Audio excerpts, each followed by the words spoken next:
John, to sum up what we are. Do you want to wait until we're back online again? Yeah.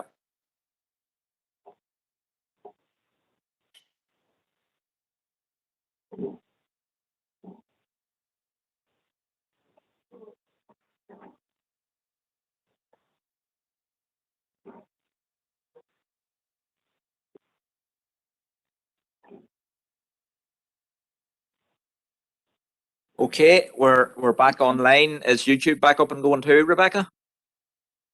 Okay, so we'll pass over to John to sum up what happened in confidential matters. Thank you, Chair. Well, in committee, Council considered the minutes of the confidential minutes of the Regeneration and Community meeting of Tuesday, the 18th of January. There was one matter arising in relation to the public right of way, and a course of action was agreed. Thank you, Chair. Okay, thank you for that. Councillor Green, your hand's up. Okay, we'll start the meeting now. The YouTube's up and going. Can I have a proposer, please, on that Councillor Kelly, seconded by Councillor Wilson. Thank you. And everybody agreed. Okay, we'll start the meeting proper now. Everything is working.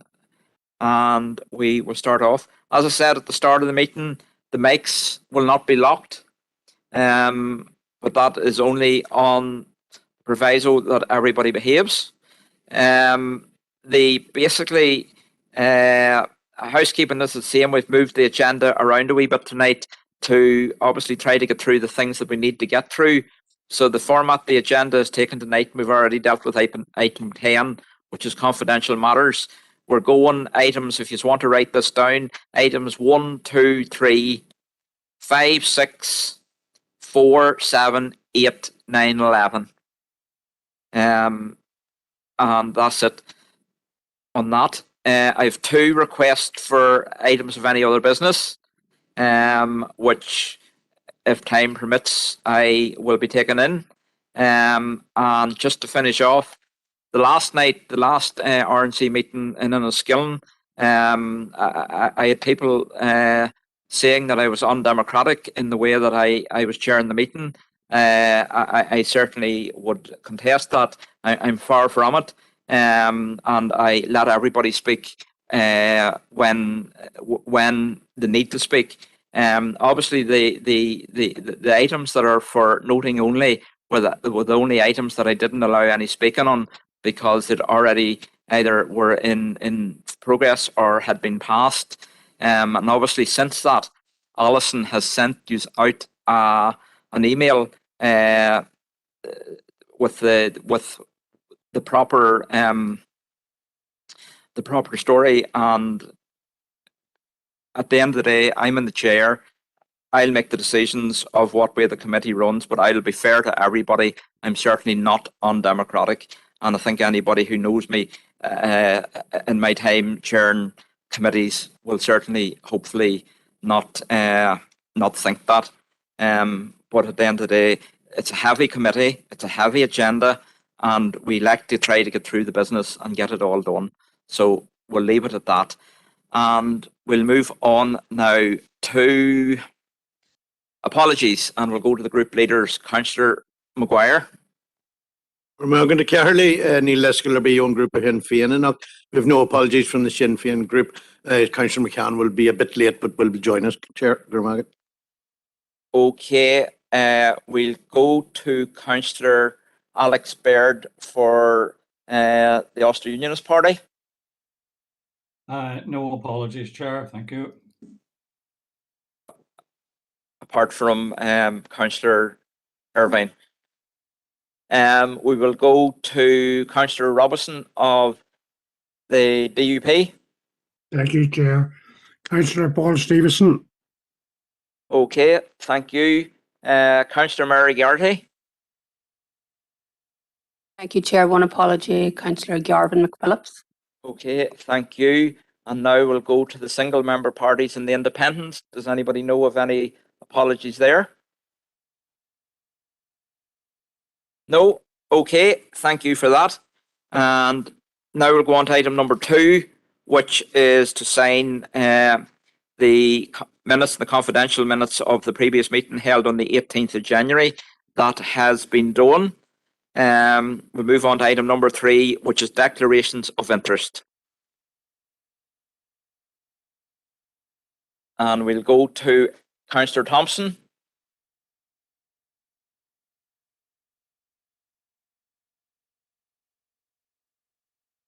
Thank you, Chair.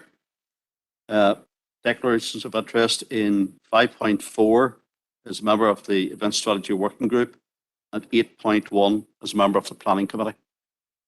Thank you. Okay, Councillor Siobhan Curry.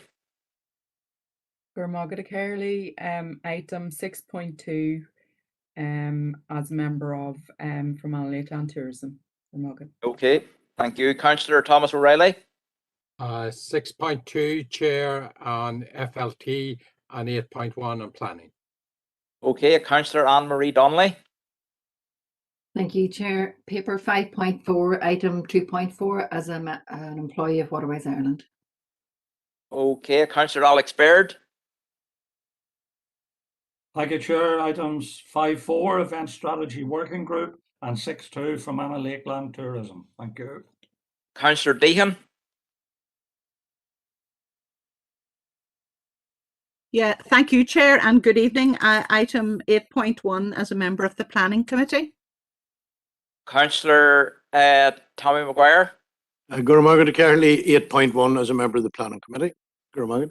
Councillor Barry McElduff. Maran Gaina, same thing, 8.1, member of Planning Committee. Thank you. Councillor Anthony Feely. Thank you, Chair. 8.1, member of the Planning Committee as well. Councillor Mary Gardy. Chair, 8.1 planning. Thank you. Okay, Councillor Alan Rainey. Thank you, Chair. Planning 8.1, Event Strategy Working Group 5.4. Okay, thank you. Councillor Paul Robinson. 6.2 FLT, 8.1 planning. Thank you. Councillor Stephen Maguire.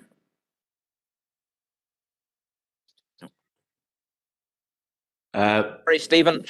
Sorry, Stephen Donnelly. Yeah, no worries, Chair. 5.4 Event Strategy Working Group, Chair. Okay, Councillor McCloughery. Thank you, Chair. 8.1 Planning Committee. Okay, Councillor John Coyle. 8.1 Chair, member of the Planning Committee. Thank you. Okay, Councillor O'Reilly. 5.4 Event Strategy Working Group. Thank you. And Councillor Glenn Campbell. 8.1 Chairman Planning. Okay, there's no one else indicating, so if there's any other declarations of interest and you realise it during the meeting, if you just make us aware. Thank you. We'll move on now to item number 5, which is the Director's Reports for Decision. And first of all, we have the Community and Wellbeing Director Reports. It's over to John. Thank you, Chair. The Executive Office has published a draft refugee integration strategy for consultation. It's included in Appendix 1 of the report. And I suppose it commits us all to work to ensure that refugees and asylum seekers have the best opportunity when they come to our place for their homes and their works and the places where they live. There are a number of issues in relation to the strategy itself, and we're asked for a response, and a draft response is included in Appendix 2. I suppose our draft response concludes that we agree with the development of the refugee integration strategy, making sure that refugees and asylum seekers have every opportunity to live and to work and are fully integrated into society. One thing that is pointed out is that it doesn't make any reference to how the strategy would be implemented, or indeed the funding that would be associated with any implementation. And it does place emphasis on very local programs and actions that would be involved. And I suppose the only thing that we would point out is that appropriate resourcing must be made available at a local level. The closing date for the consultation process is February the 21st. So, Chair, It's recommended that the Council approves the submission of the response detailed in Appendix 2 on the draft refugee integration strategy. Okay, first in on this is Councillor Diana Armstrong. Thank you, Chair. Good evening. John, thank you for this report, and thank you to the officers who prepared it. I certainly feel, it's very appropriate. There is a weakness there in when it addresses how it will be implemented and funded. I mean, what I really wanted to talk about was outcome 1, refugees and asylum seekers are valued and respected. And under the education and training, really our own young people, how they integrate with refugees and asylum seekers will have a fundamental effect on young people coming from other countries here under the asylum seekers programme. It does mention on page 12 that it's a two-way process that depends on everyone taking responsibility for their own contribution, including newcomers, receiving communities and all levels of society. And I recognise the Council has recently launched the Everybody Belongs pledge, committed to valuing every resident in the district. So I think, there's good work. I applaud that work being done in the district, and let's hope we can move that forward. So with that, I'd like to propose the strategy as presented and the recommendations. Thank you, Chair. Okay, thank you. Councillor Siobhan Corey.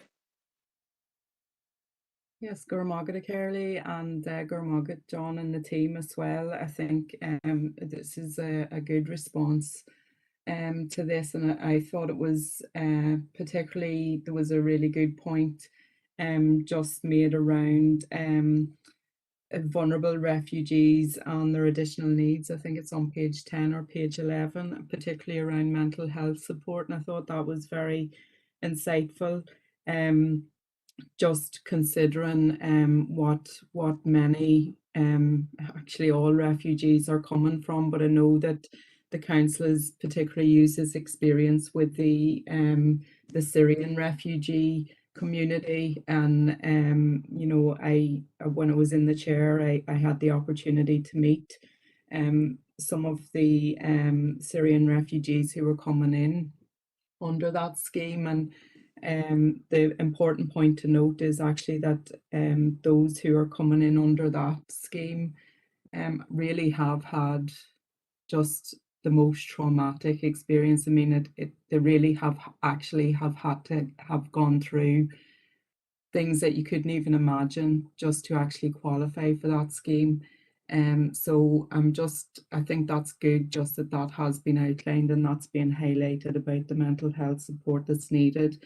I think it's a good point that John's making, and it's made in the document as well, just in any other comments at the end around the need for it to be properly resourced, because I was reading that too as I was going through, there is this focus on local, and I think the response has recognised that actually it is crucially important that there is a local response and an integrated response, and how these programmes are operated, but we need the resources to be able to do that too. So I think all the points are well made, and I'd like to second it, please, Chair Gurmagat.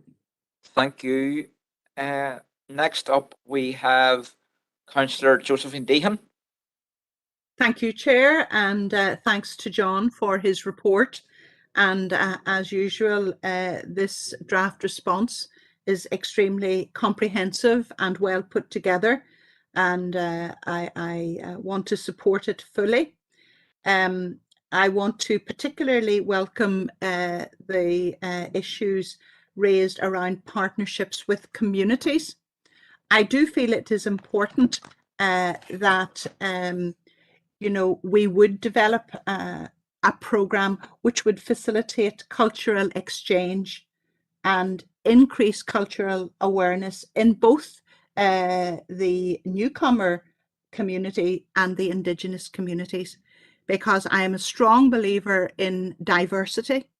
I believe that these refugees coming into our communities will enhance our communities, and it's so important that we should understand their cultures and traditions, and that we should work with them to help them feel welcome and accepted, particularly given the fact that many of them have been severely traumatized through their experiences. And I think that our own communities can be significantly enriched. I also, Chair, want to support John's comments that this programme, there needs to be more detail on how it will be implemented and, most importantly, how it will be funded.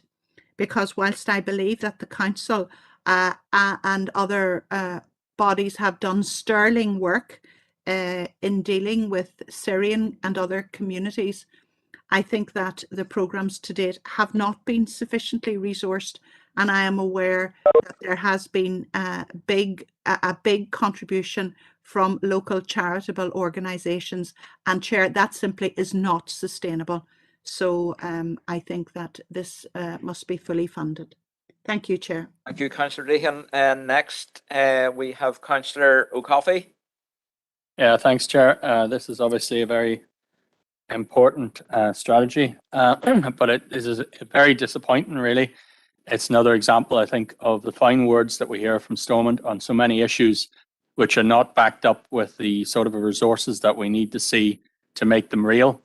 What is often happening, unfortunately, is that populations, new residents are being put into difficult and deprived communities that already are experiencing being left behind, where there were issues around housing, where there are many issues around social access and so on. And then without the resources that's needed, it leaves the ground open for those who wish to divide people. And I think the only way in which we can build a cohesive society is to base that upon investment in ending poverty and endemic disadvantage in areas in which we are then introducing new residents. And I think that that's the way forward. And the idea that this is all going to be left on the shoulders of local actions and local actors is actually another example of Stormont absolving itself of the responsibility that it should have to actually build a sort of integrated society which welcomes the new citizens to our country. And I think that this is a major failing in this document, but it's a failing that's reflected in many other aspects of Stormont policy. Thank you, Chair. Okay, Councillor Wilson. Yes, Chair. Well, reading through the document, yes, it's some very traumatic experiences for some of the ones that have arrived in sometimes in Northern Ireland, and apparently we're keeping moving across the border from one to another to make sure that they weren't shifted back home again. They are a very vulnerable part of our or part of their own history, really, and they obviously had no option other than to move out. I suppose some of the problems would be in language and that, but I'm just wondering if some of them probably would be interested in employment and that, and why, or is that part of the strategy as well? It would be, I'm quite sure that there would be people who would be happy enough maybe to employ them if that happened, although their language would probably be a problem. But something that I was just wondering about is that part of the sorting them out that they can fit into the cultures and traditions and take part in their future, and assist them as well, that they would be independent. I think that is something that maybe should be looked into, but I don't know what this. I'm not aware with what is really happening in that procedure. Thank you. McAleer. Thank you, Chair. Yeah, I find myself agreeing with a lot of what Councillor O'Coffey is saying there, so I'll not reiterate that. I think one of the things that jumped out at me in the report, following on from, I suppose, some of the discussions and some of the correspondence we have had, is in relation to the Syrian refugees, the involvement of the policing and community safety partnership, and obviously given our concerns with some of the projects that the PSNI are involved in, which are affecting refugees from Palestine. It's strange that they prioritise seemingly some refugees over others, but I'm fairly happy with the response. I think it does get across a lot of the key points that I would be arguing for. I'd just like to make a subsequent proposal coming off the back of this, that given, I suppose, our sensitivities and the council's proactive action on this, there's a fairly recently formed group, United Against Racism Northwest, which formed, I believe, last November, and I would like to invite, if possible, them to present to council to again see how we can work with them in the local area. And another group, End Deportations Belfast, which I think is a very timely one, given, I suppose, many people's concerns about Lauren House. And obviously, myself and I'm sure several other councillors would have the view that no human is illegal and nobody should be forced to be deported from a country back to somewhere they've escaped from and fled from with good reason. So I'd like to just formally propose that we invite both of those groups to an informal meeting with the council chair. Thank you. Okay, thank you, Councillor Maguire. And Margaret Kearney, I wasn't going to come in. I thought once it was seconded and proposed that would be it. But I feel I have to come in because I have actively engaged with some of the Syrian families that are in our area. I have also engaged with our 2 employees of the council who work very actively with the Syrian refugees in the area, and I know some of the families fairly well personally, in fact. And they're the most delightful people you ever met, and very welcome, and they're made very welcome in my experience. I have to commend the council employees for the work they have done. I did request that the 2 employees should present to the PCSP. That they did do, and they clarified their lines of communication with the refugees, and I've had phone calls with them, and they've assisted me in a few issues that have arisen with regards to the Syrian families in our locality. And every aspect that I have engaged with has been very positive. I'm very supportive of the work we're doing with these people. So I really not so sure of the picture that some councillors are trying to paint this evening. And again, as John and Earl will remember about the diversity in our community, we were in Oma one night with our good relations people and the great work they were doing, engaging with all the various new Irish people that have arrived here, I suppose we can call them now. And it was very enlightening. They were all delighted that we were there and engaging with them. So as regards the refugees, in my experience, and again, as I say, taking an active part in ensuring that their welfare is looked after, I am more than happy that the council is doing its best. Again, like always, we can always look for more funding. And if we had that pot of gold, there's a whole lot of things we could do in this chamber. But just to correct the record, possibly, that my involvement with these people and the council has been more than great. Thank you, Councillor Maguire. 2 more speakers in this, so I do want to bring it to an end.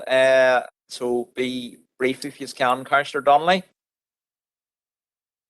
Thank you very much, Chair. Yeah, just briefly to say, I do welcome the fact that just in our response to this, the council is demonstrating very publicly and proactively our positive approach to wanting to see the full inclusion of refugees in our society in every element and aspect of civic life.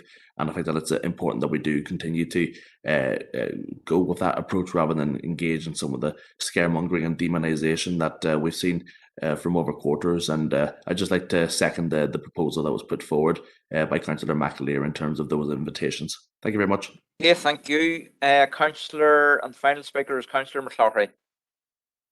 Yeah, it's Councillor Maguire, I think, has touched upon all that I was going to speak about. Again, there has been a lot of work done behind the scenes. If some of our councillors aren't aware of that, they should make themselves aware of the work that is going on behind the scenes. There is some wonderful work going on out there from this council, and it's to be commended. Thank you. Okay. First of all, you've heard the recommendations proposed and seconded. Is everybody in agreement? Okay. And secondly, you've heard the proposal from Councillor McAleer, seconded by Councillor Donnelly, that we invite the 2 groups in to an informal meeting. Everybody happy? Okay. We will move on. Thank you. We'll move on to item 5.2, which is to approve the report on the appointment of a public analyst, paper B.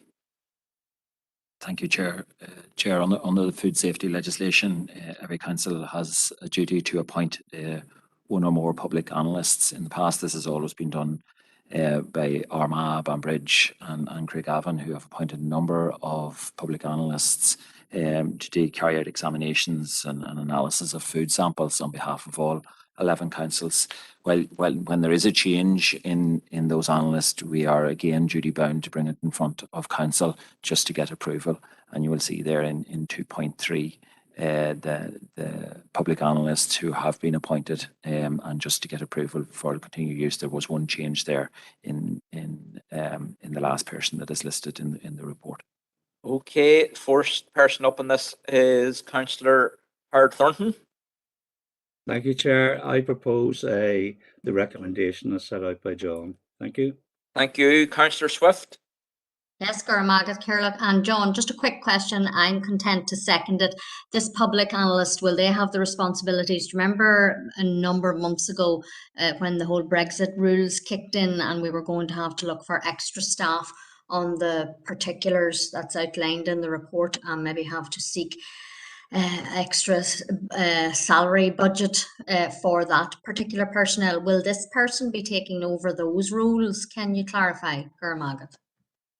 No, Chair, that is not. This is the public analysts have always been employed, and that would be a new role in relation to any requirements under Brexit. So no, that it would be a totally new role. And can I just then further ask then, John, that particular position then is still outstanding because we haven't received word that it would come, money would come from central government, wherever central government is at this moment in time. Gurmagat.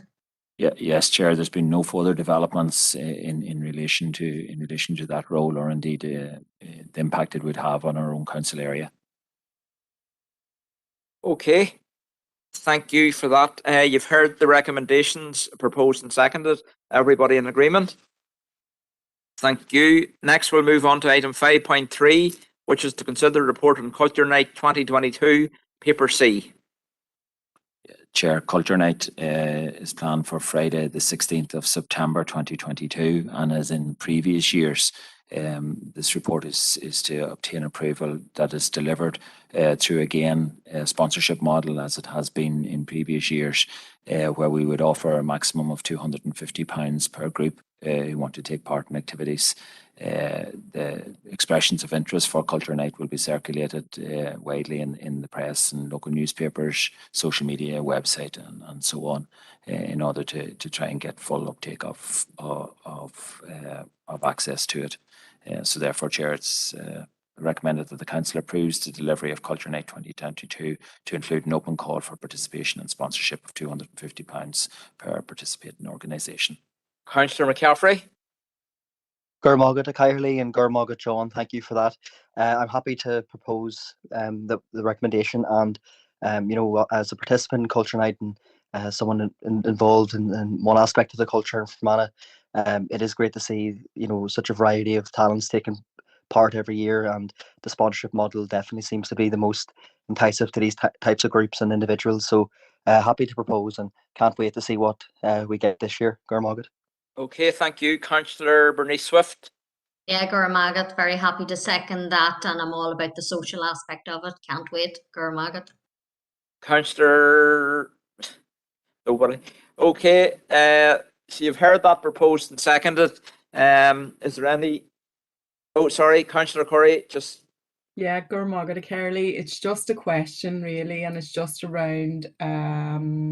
I think it is 2.1 just there on the report, and just says that the programme may have to be, I think have is missing there, but may have to be delivered through a blended model again, just given the pandemic. And I'm just wondering, what I'm asking, Chair, is just that groups, if they wanted to do that virtually, if they wanted to run a virtual event, even without the pandemic, even if things are relaxed and even if they are able to, if if there is an ability to do in-person events, that there wouldn't be, that they would still be allowed to do that if they wanted to, because I think a lot of groups and organisations maybe found that quite beneficial, that they could do maybe the likes of talks and that, you know, online, and that might be something they'd like to continue. So I'm just wanting clarification on that point, Chair, please. Okay. Yeah, yes, Chair. Councillor Curry's assumption is absolutely correct. If they wish to do it virtually, then that's good. I think what we're finding ourselves, even with performances, is something that we will look at ourselves as a council for delivery, even moving ahead, because of the success of those performances virtually during COVID times, and you know how they open them up to the wider audience. So yes, it's certainly something that we will certainly encourage and support. Great. Okay, thank you. Well, you've heard the recommendations proposed and seconded. Is everybody in agreement? Thank you. Next, we'll move on to 5.4, and is to consider reports on events and festivals 21-22, paper D. Yes, thank you, Chair. There are a number of aspects of this report which was discussed at the Event Strategy Working Group. The minutes are included in Appendix 1 of the report. Just on the very first one, there is an update just today. We reported at the Event Strategy Working Group St. Patrick's Day in Enniskillen was being led, as has been for the last number of years, by St. Patrick's, by Project St. Patrick, and that they had planned to hold a scaled back version of the parade this year. Today, they've actually been in contact with us to say that they've made the difficult decision not to go ahead with this year's St. Patrick's Day parade in Enniskillen. They have been in contact with a number of community organisations, with schools and so on, who would normally take part in the parade itself. And they feel that they're not getting the uptake. In fact, there's only been 5 or 6 interested parties who have come forward to take part in the parade. And with that, they were saying that it just wouldn't be the image that you would want to provide for Enniskillen. In light of that, today we have done some work in relation to what we can provide in Enniskillen. We have been in contact with Cultus Kiltorian Fermanagh branch and trying to get musicians and groups and Cultus branches involved in playing music on the 17th of March, and their involvement and their participation will be confirmed this Friday. We've been in contact with Enniskillen Bid to discuss the family activities that are planned for Enniskillen Castle, and trying to see if there is some way that we can enhance those activities, and also working with economic development to ensure the more vibrancy in the town centre on that day, and getting some of the businesses involved. And we will contact some of those groups and schools ourselves to see if they want to be involved in an event. May not be a parade, in fact will not be a parade, but something that will bring to life Enniskillen town. What Project St. Patrick we're seeing is that many of the big float people are actually attending a parade in Dublin this year. The comeback as such. And therefore they weren't able to commit to Enniskillen at all. So this is very much a work in progress, and very much something that just came on us today. So we will work diligently over the next number of weeks in trying to bring a sound proposal for St. Patrick's Day in Enniskillen, and we'll bring a report through at next month's meeting. In relation to sponsorship, the Event Strategy Working Group, that there was a third public call for sponsorship for events, and the recommendations were discussed at the working group, and the proposals and recommendations are included in Appendix 2. With regard to the Classic Fishing Festival, it was proposed that council officers would work with Waterways Ireland and Dara Inland Fisheries to deliver the Fishing Classic from the 19th to the 13th of May.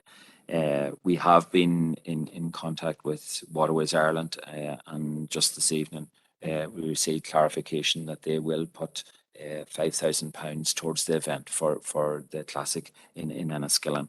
a total cost of somewhere in the region of £11,000.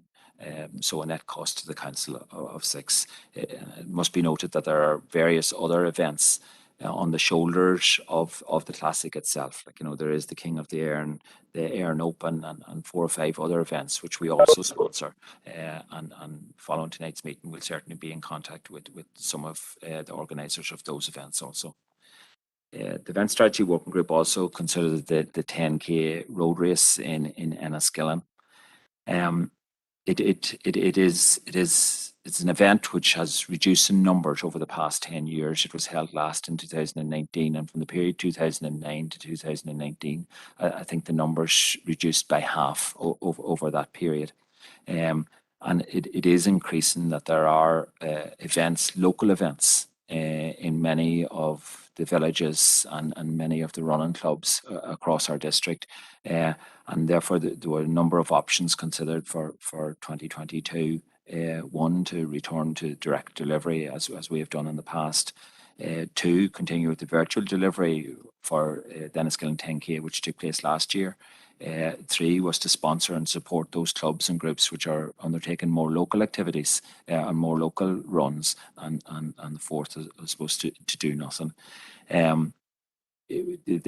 After consideration, the Event Strategy Working Group agreed to go with option 3 to sponsor the support for clubs and groups who are providing it in the very local area. But also they proposed that council officials should see if there was any appetite for developing and delivering a half marathon or an endurance race in the Fermanagh area. And we'll certainly be talking with all of the running clubs in the Fermanagh area to see if that would be something that they could sign up to collectively. I think, the 10K for some clubs is not far enough nowadays. And there may well be an appetite for something which is a half marathon scale or even going towards full marathon scale. The Platinum Jubilee was also discussed at the Event Strategy Working Group.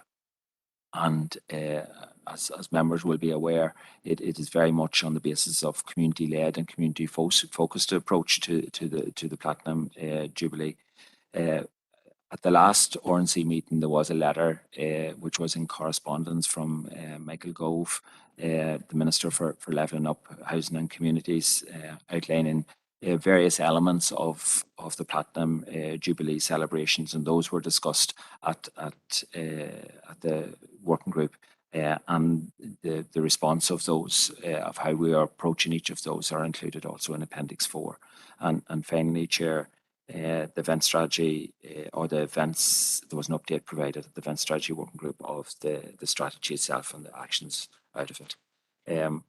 So therefore, Chair, it's recommended the Council notes the draft minutes of the event strategy working group, that it approves the recommendations to support the third call for corporate sponsorship model for the third party organised events and festivals, that approves the delivery option of the Classic Angling Festival and partnership to include support for third-party organisers, and approves the recommendation on the delivery of the option for the 10K and Enniskillen road race, notes the update on the community-focused and community-led approach to the Platinum Jubilee, and notes the update on the events and festivals strategy action plan. Thank you, Chair.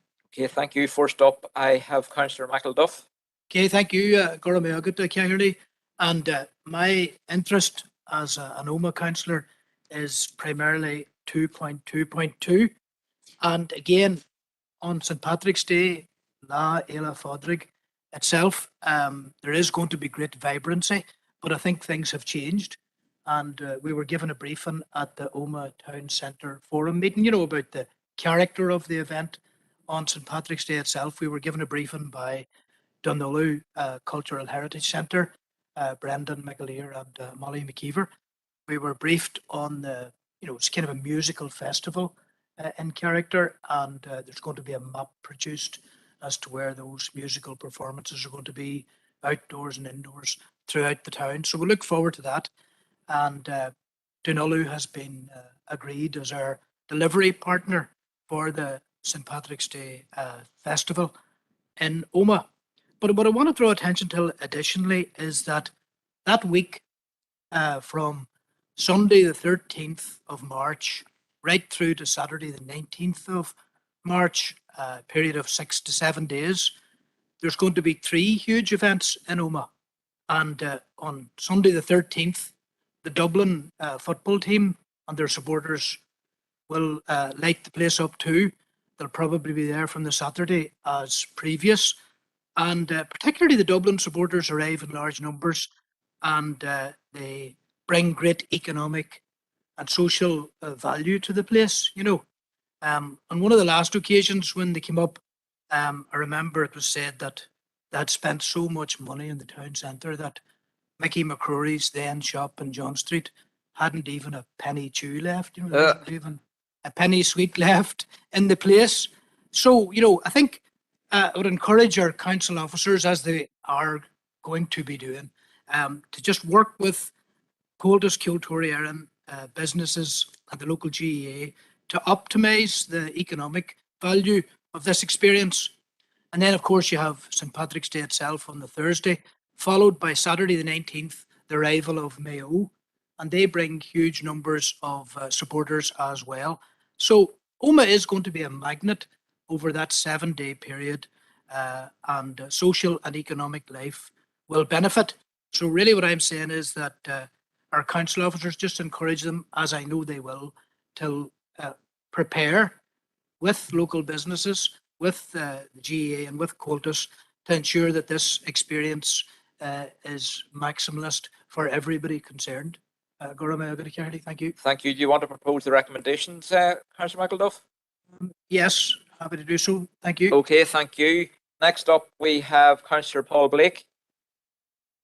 Yeah, well, happy to second the recommendations, but also just a wee bit disappointed to hear that there isn't going to be a St Patrick's Day festival or parade anyway in Enniskillen, because I'd pay tribute to the work that's gone on behind the scenes with Project St Patrick to organise this parade over the years, especially when we didn't have anything for a few years in Enniskillen, and they've put in an enormous amount of work to get a festival up and running. And it was only for the interruptions of COVID, have missed that for the last 2 years. So I'm hoping now that in 2023 we definitely can look forward to another St Patrick's Day parade, and that I hope that work is going on currently behind the scenes, that anybody who is planning on going to Dublin this year can stay at home in 2023, and we can look forward to another festival, a proper good day that we always had before. The other question would be around 2.5 and the Enniskillen 10K. And it's something I think I asked you, John, before.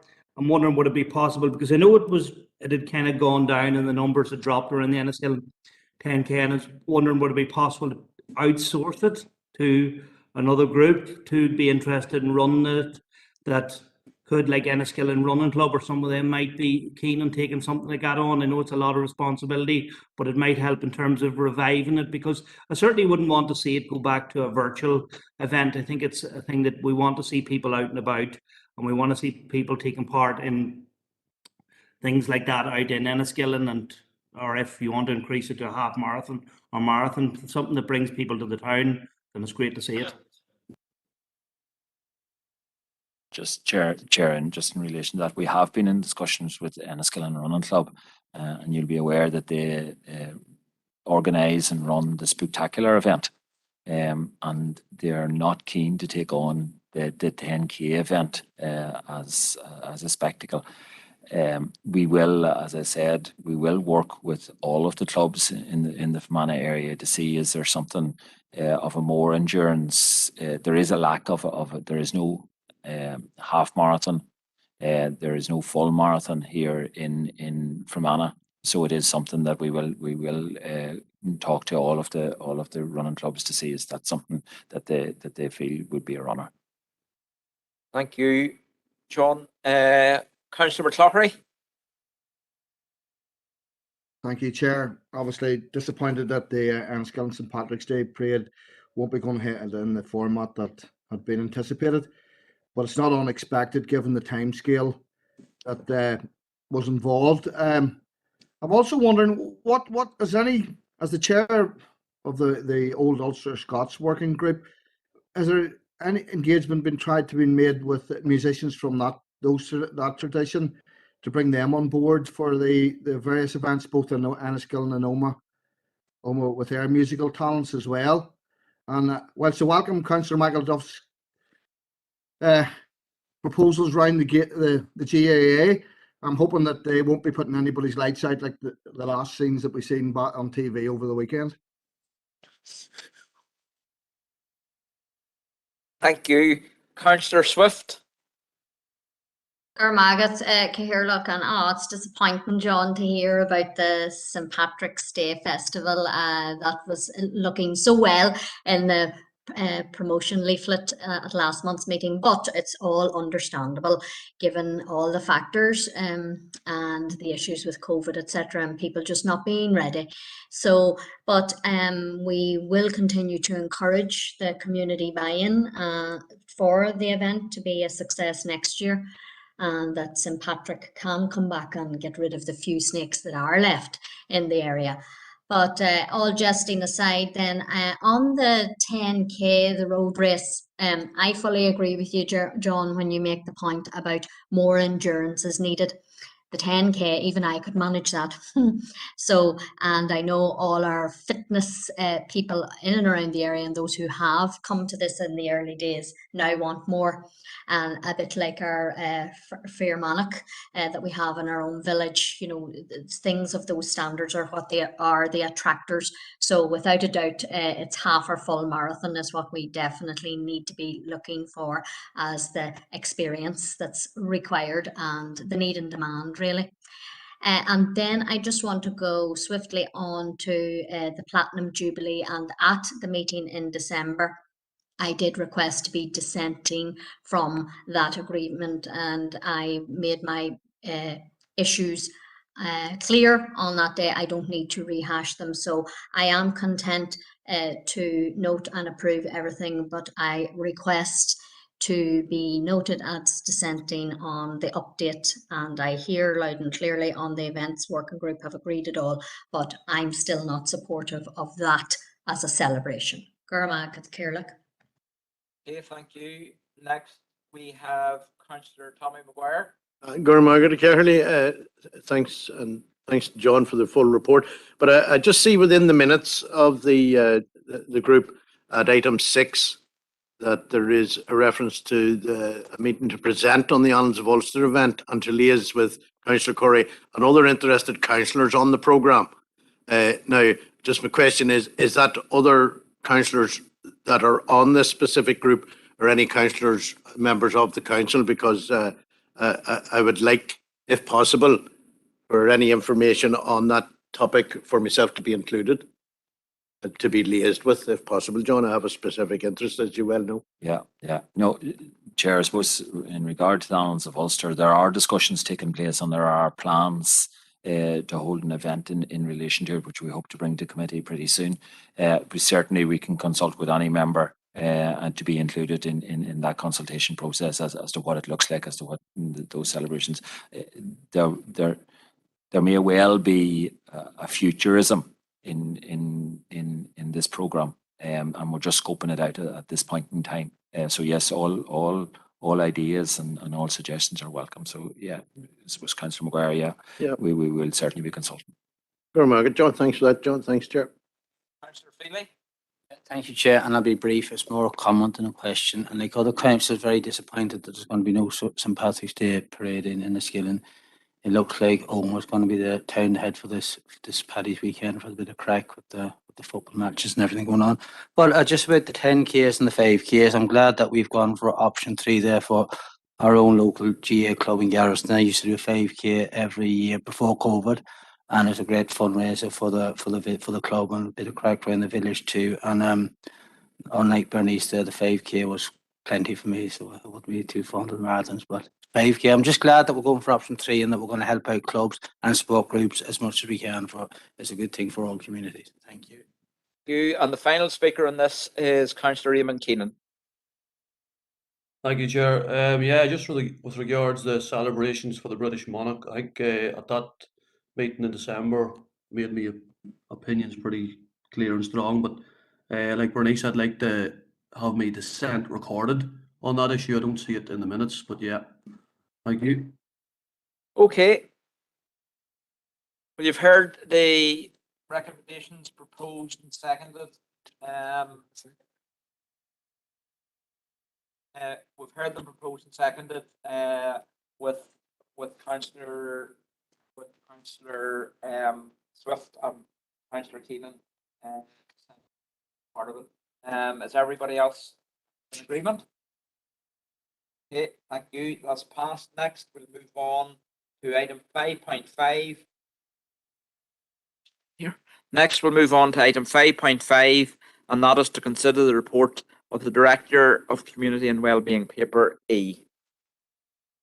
Yeah, thank you, Chair. There are a number of items in this report. The first one is a letter of support for Oma Healthy Living Centre. Oma Forum was approved as a Healthy Living Centre in June 2020, and they've undertaken a feasibility study.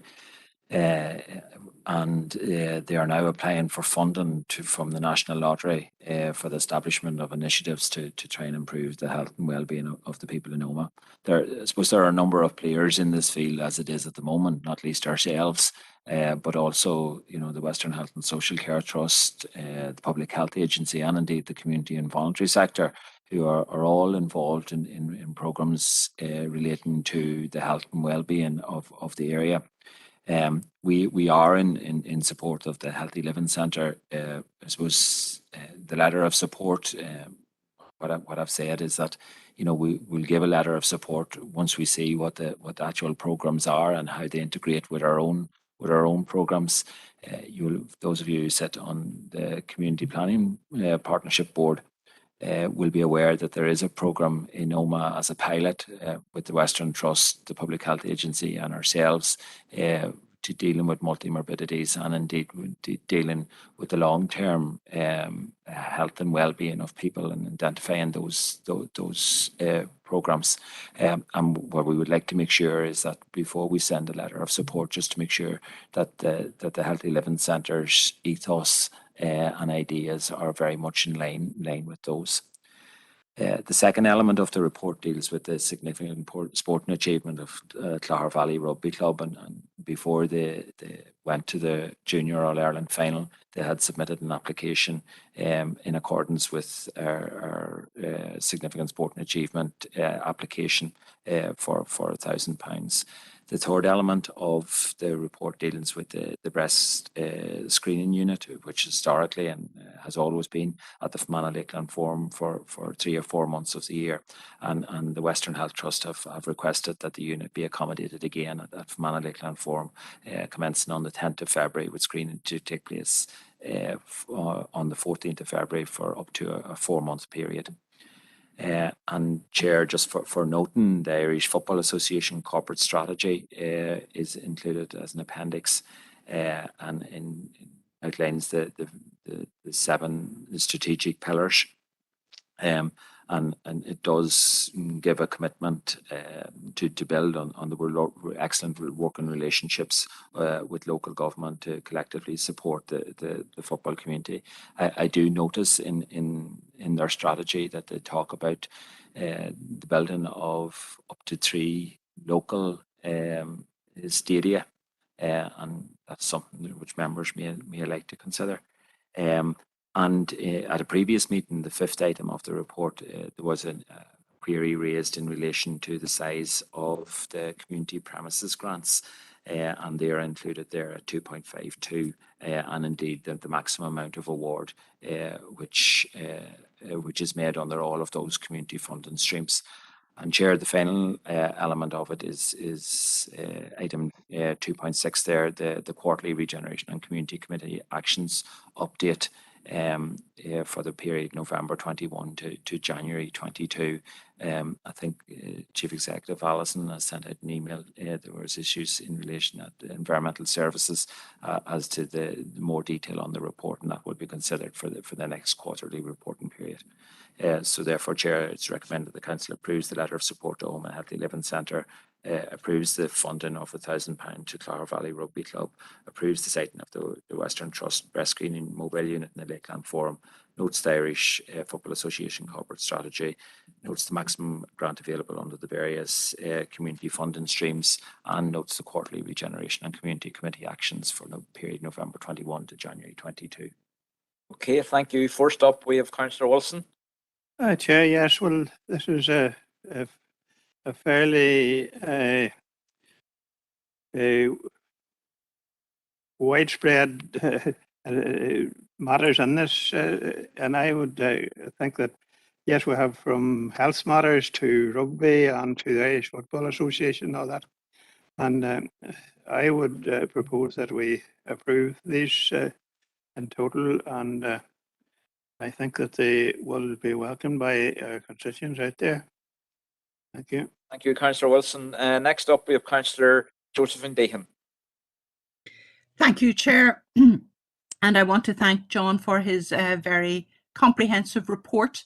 And I want to second the recommendations.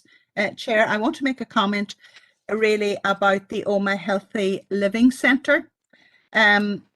I do want to commend Omagh Forum for Rural Associations for being very proactive in pursuing their objectives of establishing an Omagh Healthy Living Centre. And they have already completed a feasibility study into the issues and barriers affecting health and well-being in Omagh. And Chair, if you recall from the Health Inequalities report, you will see that the Omagh DEA is significantly disadvantaged in terms of health outcomes, including life expectancy for both males and females. Erne East would be another DAA similarly affected. And I do note the pilot that is ongoing in Omagh, looking at multi-morbidities in conjunction with the Western Health and Social Care Trust, the PHA and the community and voluntary sector. Actually, I do think that these two projects dovetail together very well. What Omagh Forum are seeking in terms of their letter of support from the council, they are seeking funding to develop and implement an action plan, and I would venture to suggest, Chair, that that will be quite a complex activity. But I think we should all be concerned regarding health inequalities in our district, and any measure that we can implement to support better health and well-being is one to be very much commended. I understand, Chair, that John will be presenting a paper to Neighbourhood Renewal on the pilot, which is currently ongoing in terms of morbidity. But I think the whole health and well-being issue is so wide that I would be confident that the work of Omagh Healthy Living Centre will dovetail well with that pilot project, and I want to support that recommendation, Chair. Thank you so much. Okay, thank you. And the final speaker on this is Councillor Donald O'Coffey. Yeah, thanks, Chair. I've 4 issues I wanted just to raise. The first is I think I wanted to start off by saying under 2.6, this new reporting table, I'm becoming more appreciative, but I think it's a good thing. I think that obviously this is a response to some concerns that decisions being taken by committees weren't being actioned. So I think it's very useful that we would have such a thing, and also the description underneath it is quite useful as well. So I wanted to say that. The second point is underneath that, I see the play park strategy is detailed as being longer term in nature. I'm wondering, is there a possibility of some form of feedback on the status of that? I know that we are supposed to be in a process of consultation around proposals. So I'd just like, if possible, to have some sort of information on where that stands. 2 other areas really. One is probably easier one is really the issue of the mobile unit that the Western Trust has requested to be accommodated at the Lakeland Forum. I always wonder why it is that we have a world-class hospital for which we're paying through the nose in a private finance initiative contract, but we have to put like access to basic breast screening services in a car park outside of our leisure centre. Why don't we have those services being delivered in that world-class facility with all the scanners of the day. So can I ask that this council would, I'd like to propose that we would write to the trust to just ask them why it is that we have to have it in a vehicle instead of actually providing it from the hospital. The second point is really around the issue on what Councillor Deehan was just speaking about. Dan, I would welcome the development of this healthy living centre for Roma. I'm jealous when I read how it's going to deal and identify ways to develop interventions to deal with multi-morbidities and general health inequalities. I totally agree with what Councillor Deehan said. These are very important issues, but obviously they extend in many of our areas, including Enniskillen, which also has a neighbourhood renewal area reflecting its higher rate of deprivation. And I note with interest the comment that this has actually come forward from the OMA Forum, which is well, it's named the OMA Forum for Community Associations, but it's actually funded by the Department for Agriculture through the Rural Community Development Service for the entirety of Fermanagh and Omagh. So I'm wondering whether it's possible that, as well as maybe bringing forward this healthy living initiative in Omagh, whether we couldn't press upon them. So I'd like to propose that the Omagh Forum is contacted to ask if they would have an inclination maybe to do something in Enniskillen, as well as Omagh, because there's obviously poverty and multi-morbidity and health inequalities at play in Enniskillen as well as Omagh. So I'm happy to see Omagh getting this, but I think we need to see it elsewhere. Thank you, Chair. Okay, thank you. Councillor McAleer. Thank you, Chair. No, I'll be fairly brief on this one. I think Councillor O'Coffey raises a number of very interesting and very important points there, and I think there's nobody sitting in the chamber, whether virtually or at home, would disagree with what he's saying in terms of, I suppose, in particular, the sourcing of some of our medical facilities. So I'm very happy to second that. I noticed Councillor Swift is in to speak. Perhaps you'll second the other one because it's more relating maybe to her district or her area. But I'm happy to second both if that's not the case. But I'll perhaps leave that to the Fermanagh councillor coming after me. Thank you, Chair.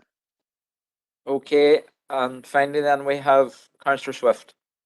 And just that on that point through the chair, can you ask Councillor O'Coffey to clarify what the issue is that he has with the mobile screening unit being a vehicle, I think you said, or did I pick you up correctly? Because I know the value of it, where people were women, like myself indeed, were able to avail of that and was delighted that there was an actual vehicle set up to test where they weren't available in buildings. But what is there an issue, or have people presented with issues? I'd just be interested to hear, because I'm just unaware. I had no issue with the vehicle whatsoever. Okay, thank you. Do you want to respond to that, Councillor O'Coffey? Yeah, thanks, Chair. I obviously there's no real issue with the vehicle, but it's the rationing that's involved in it. It moves from one site to another. There was obviously a problem with the absence of this service for an extended period during the lockdown. I don't see why we couldn't have it full-time provision of this sort of access in the local hospital all the time. And there could also be a vehicle if that encourages more uptake. I would have no problem with that. But we have a hospital which has all the equipment for this sort of activity. I don't see why aren't we using the hospital to provide this full time. This is like basic. I know certainly there are some people who would have approached me needing to use this service, and they would often ask why do we have to go somewhere where it isn't in the hospital. This service could be available on scanners in the hospital. They've all these sort of tests are available with great equipment there alongside maybe a mobile service. I don't have a problem with that, but I always wonder why we don't have more services in our hospital. Thank you, Chair. Well, that was already clarified before, I suppose, but that you didn't really make that clear for me. But I'm content with the report as it is. Gurmagat. Okay, I'll cross over to John first. Chair, just in relation to, I think it was a further proposal from Councillor O'Coffey to contact Oma Forum and to see if they would do something in Enniskillen as what is proposed in Oma. So I suppose the members will be aware that we have, through the Strategic Partnership Board, launched a programme with the Western Trust on the Public Health Agency into multimorbidities and indeed to the general health and well-being to meet health inequalities in 2 pilot areas in Oma DEA and in Erne East DEA. And it is hoped, and it has always been envisaged and reported, that those would be extended to all areas of the district once the pilot programme was up and running and was proved to be a success and the learning outcomes from that. I suppose Oma Forum applied to the Healthy Living Alliance to become a healthy living centre for the Oma area. I don't think Oma Forum would be the appropriate body if there was a healthy living centre in Enniskillen. We already have the ARC in Irvinstown. We have the Oak in Lisnaskea who provide excellent facilities. And I'm just wondering if Oma Forum are the appropriate body that would provide a healthy living centre in Enniskillen. Okay. Councillor Deacon, I'll let you in. You've already been in on this. Thank you, Chair. And it's just really to make the point that John has already made, that we do have 2 healthy living centres in Fermanagh, and perhaps either one of those would be the proper body to progress the matter. And also, just to clarify regarding the mobile breast screening units, I suppose the purpose of them being mobile is that they can improve accessibility to patients, to women who may not be able to travel to fixed hospital sites. The mobile breast screening service provides just that, screening services only. Of course, if a woman has a detectable problem, clinical problem, then she will be referred to a different part of the service, not the screening service. But in my opinion, it does actually work very well, and it provides greater access. And obviously, want to complement the staff of the Trust working in conjunction with Action Cancer in that regard, Chair. Thank you. Thank you. I'm hesitant, but I'm going to let you in, Councillor O'Coffey. Yeah, thanks, Chair. It's just one thing. The Oma Forum, okay, it's named the Oma Forum, but it has a responsibility for the entirety of our council area. It is funded by the department to provide that service for the entirety of the council area. That's what there's no Enniskillen Forum. There's nothing like that anymore. And there is no healthy living facility in Enniskillen, which is the highest deprivation in Fermanagh. So what I'm saying is that there should be an intervention in the highest area of deprivation in Fermanagh, and there's not. And if Oma Forum is paid by the department to provide services to both Oma and Fermanagh district, the whole of the Kiss District Council area, I don't see why there would be any obstacles to them taking this forward. And the absence of this in the areas is actually, I think, is impacting this issue that I know I've raised in the local neighbourhood renewal area partnership meetings. That we need, in fact, I know the outgoing chair, or the current chair of the partnership has raised this specific issue in partnership meetings as an issue of concern, that there is no healthy living facility or activity in Enniskillen. Thanks, sir. Okay, Councillor Michael Duff. Okay, thank you, Chair. I remember raising the need for a healthy living centre in the Oma area, with other councillors equally interested. And Robert was the relevant director at the time, and I remember he acknowledging in his contribution that was where the gap was, that there was healthy living centre provision elsewhere in the council district. And I just remember distinctly him making that point. And then from an Oma point of view, Forum stepped forward as the body likely to take it forward.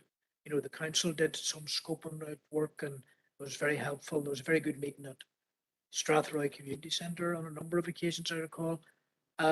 So Forum came forward, as I recall, to fill that gap specifically. And I remember pushing the boat out and seeking, what building will it be located in. And I remember losing the argument that it was like a healthy living alliance without walls, so it was about service delivery as opposed to a building in Oma. So I do distinctly remember the history of this. That's how it came to be thus far. I would propose that we meet with the Oma Forum to discuss the development of it now, because they did set up an opportunity for us as councillors to hear their message, but it did clash directly with the February council meeting on Tuesday, the 1st of February at 7 p.m. So I think it would be helpful. I would imagine there would be a particular interest from maybe 3 of the 7 DEAs, but all councillors would obviously be welcome. But I would imagine where the gap has been identified is really 3 of the 7 DEAs in this matter, not in general. Thank you, Chair. Okay, I certainly don't want this to get into a Fermanagh and Oma sort of ping pong. At the end of the day, we're all one council area, and we have been now for quite a while. Councillor McAleer is just down again. Okay, we've several proposals. We've had the recommendations proposed and seconded. Yeah, Chair, just in relation to Councillor O'Coffey's point, yeah, Oma Forum is funded for the entire district in relation to those activities. This is a separate plan which they have, which they are seeking funding for, and sits outside of the funding which they already received from the council and indeed from DERA in relation to their rural activities. So this is an add-on. I suppose that's why I say, are they the appropriate body for a healthy living centre in Enniskillen itself for the idea? And maybe it is something that we should be speaking to the ARC or Oak in relation to an extension of their programmes. Okay. We had 2 other proposals then, sorry, maybe even 3 other proposals from Councillor O'Coffey to contact the Western Trust about the breast screening trailer and possibly having it sited in the SWA. And that was seconded by Councillor McAleer. Is everybody content with that? And then we had another proposal by Councillor McAleer to investigate the healthy living centres, and that was seconded by Councillor McAleer as well, in the absence of a Fermanagh councillor coming in. So is everybody happy with that proposal as well? Okay, and we've had a proposal from Councillor Michael Duff. I haven't had a seconder for that yet. Can I have a seconder now from Councillor Mary? Second, Chair. Already seconded by Councillor Mary Garrity in the chamber. That we meet with the Oma people and have a discussion. Is everybody happy with that proposal? Okay, that's that put to bed. I'm not taking any more speakers on it. We spent a long time on that. Councillor O'Reilly. A point of clarification, just. Yes, I was going to bring you in. Yeah, just on a point of clarification, a little confused here. My understanding from what Donald was saying around the breast screening was that we have 2 hospitals in the area, Derry, 3 hospitals, but two main ones, Derry and SWA. And why have we not got the ability for screening there all year round alongside the mobile unit, which moves around the district, including to the forum? But it wasn't a move in the screening unit, was my understanding, to SWA. This was that there was a permanent screening all year round, but that the mobile service moves around to provide greater access to services. That's fair enough, but it was the additional thing, if we Yeah. could maybe get clarification, Chair. I have already got it. Yes, you're correct in saying that. Just to have a permanent all year round one based at the SWA, but obviously that the trailer still continues to go around the different areas. Maybe then we just amend the proposal as it went through, Chair. Okay, we can do that. Happy enough, Councillor O'Coffey and Councillor McAleer. Okay, we will move on. That's the end of part 5. We'll move on now to part 6, which is the regeneration planning and directorate reports. And the first one up is 6.1 to consider update report on the funded programmes paper F, and it's over to Kim. Okay, thank you, Chair. So this report covers an update on the Aspire programme, Call 3, and on Peace Plus. In terms of Aspire, I have previously reported that the partnership or Aspire has been successful in Call 3, and this report is seeking approval for a service level agreement to be continued with FRCI in terms of the delivery of the Aspire programme in the Fermanagh area. And secondly, in terms of Peace Plus, the funded programmes team is continuing to work with SEUPB and the appointed consortium of consultants who are supporting SEUPB in preparing for the Peace Plus programme. At this point, the programme guidance hasn't yet been provided, nor the indicative allocation confirmed. We do expect guidance will be issued imminently, though, and that will then inform us as we move towards the establishment of a Peace Plus partnership and provide clarity on the alignment to the community planning structures. Officers have been progressing procurement documentation to seek consultancy support to help us to develop a Peace Plus action plan.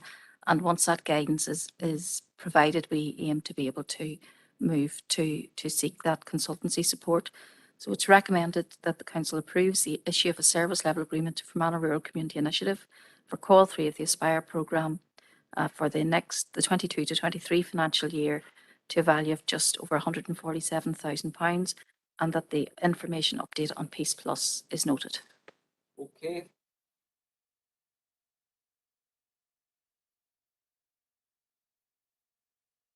Thank you, Chair. Yes, firstly, yes, I'm happy enough to propose the recommendations.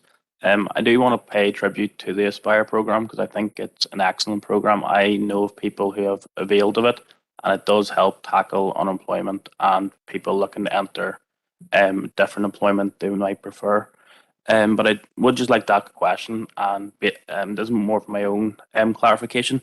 Does this service level agreement, does it just apply to the Aspire programme operating out of Enniskillen and the Fermanagh area, or does it also apply to Aspire, which operates in Omagh? Thank you, Chair. No, FRCI are the delivery partner in the Fermanagh side of the district, so this SLA covers their costs for delivery.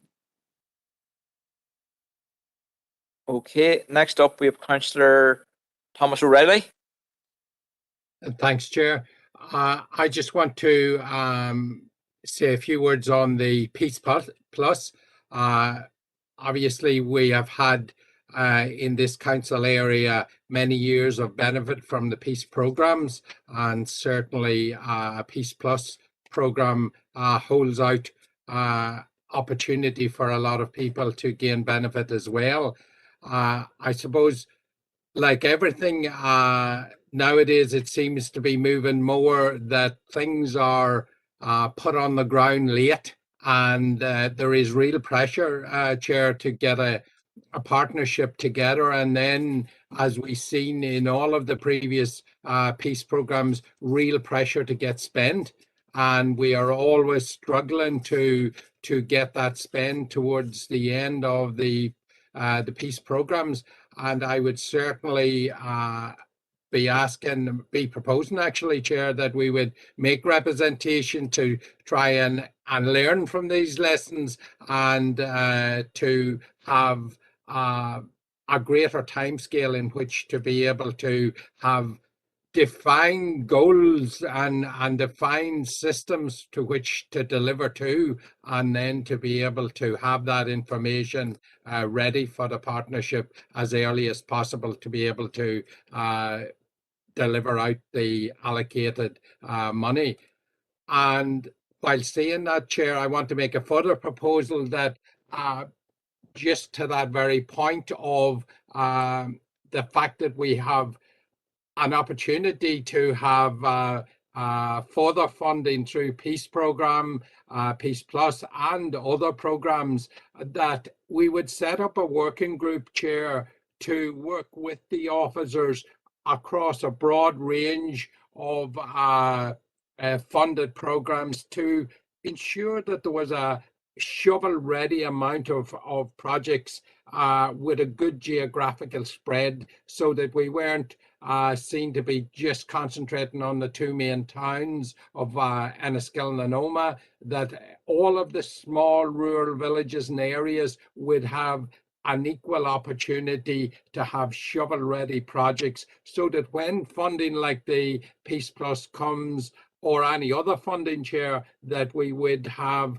a ready-made list of these that might fit into different funding programs, Chair. So I think it's more important now than ever that we have shovel-ready projects, not just going out looking for projects whenever funding becomes available.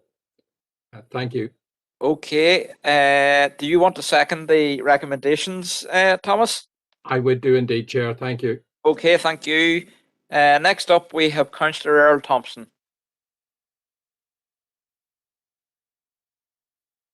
Thank you very much, Chair. I was meant to second, but they are.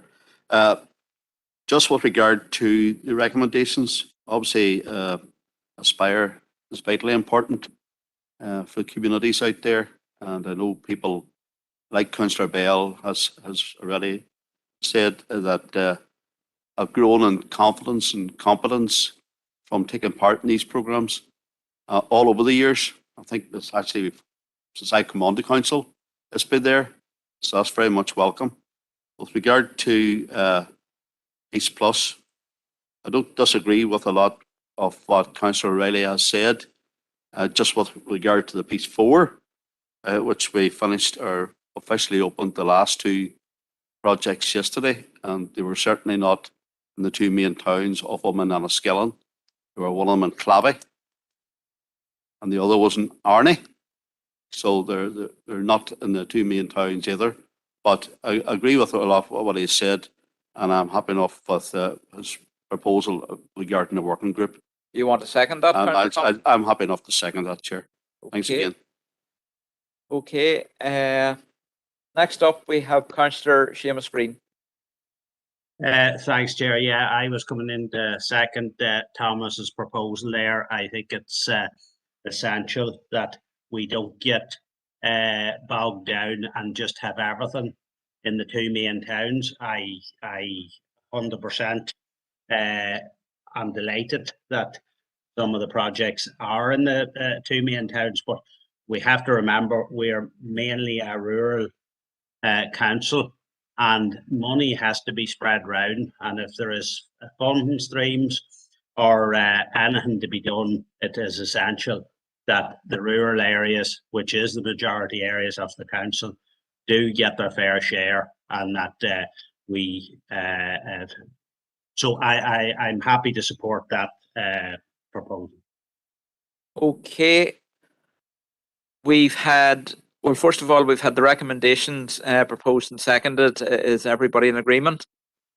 And we had two proposals from Councillor O'Reilly.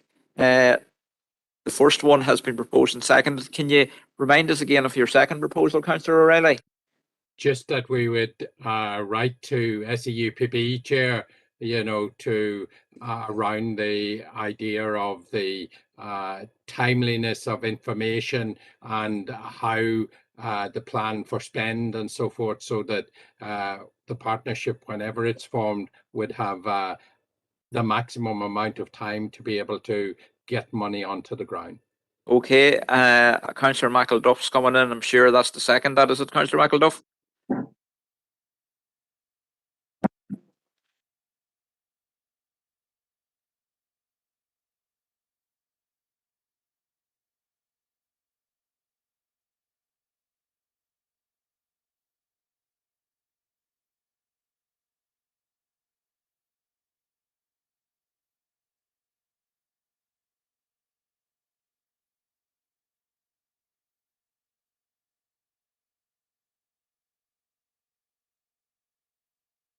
Okay, are you making a proposal, Councillor McElduff, that we invite Aspire in?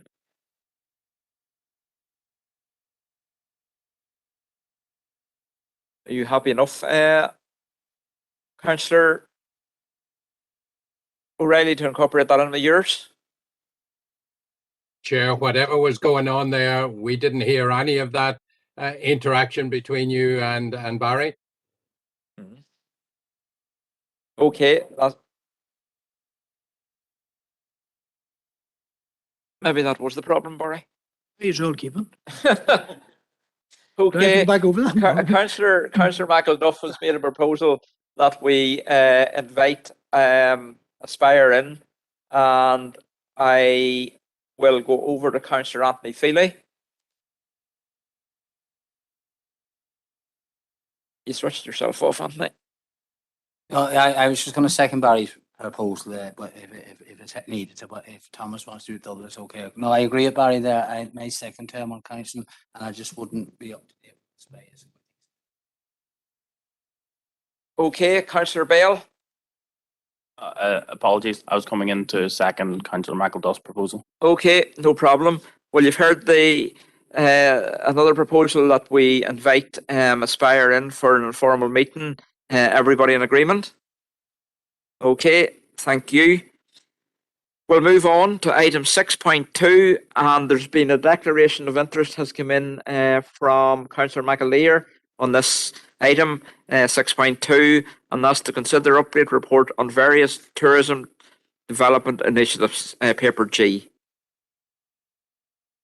Okay, thank you, Chair. So there are a number of tourism initiatives to provide an update on. First is our new and emerging product showcase. So tourism development have been working with a wide range of businesses through our own and externally funded supports to provide unique demand generating visitor experiences. And we propose to deliver 2 launch weekends to showcase this new and emerging product before the end of this financial year. And it's proposed to allocate £5,000 from within the current year's financial budget towards those showcase weekends. There'll be one in the Sperrins area, which will align with the walking weekend, and also one in the Fermanagh Lakelands area. Secondly, in terms of Spring 2022 tourism marketing support, Tourism NI has made funding available for marketing activity, and Fermanagh Lakeland Tourism has been able to draw down in excess of £20,000 per campaign to promote the Lakelands and the Omagh and the Sperrins areas. FLT proposes to undertake a TV advertising campaign using the on-demand channels, and has asked if Council would support that campaign by contributing an additional £5,000 from existing in-year resources to supplement the £20,000 already secured from Tourism NI. And thirdly, there's a proposal for a pilot walking weekend in the Slieve Bay area. This would be the development of a walking festival across the Slieve Bay area as part of one of the actions under the Slieve Bay Master Plan. Officers have submitted a funding application to Tourism NI, and a letter of offer has now been received. And it's proposed that would take place on Saturday the 12th and Sunday the 13th of March. And council officers will work with activity providers on the Slieve Bay Partnership to deliver that partnership event. So it's recommended that we approve the delivery of 2 showcase weekends for new and emerging tourism products, approve an additional contribution of £5,000 to Fermanagh Lakeland Tourism to deliver a tourism advertising campaign in spring 2022, and approve delivery of a pilot walking weekend in the Slieve Bay area. Thank you. Councillor Armstrong. Thank you, Chair. And firstly, I just want to say that I'm really, really pleased to see really the culmination of a lot of work that has been done towards the tourism strategy, the visitor experience development programme. It's proof of the collaborative outworkings that have been pursued by the officers, and also to acknowledge the assistance of TNI with the brand aligned experiences, which have elevated the tourism offerings and really making us a distinctive district for what the tourism offering is.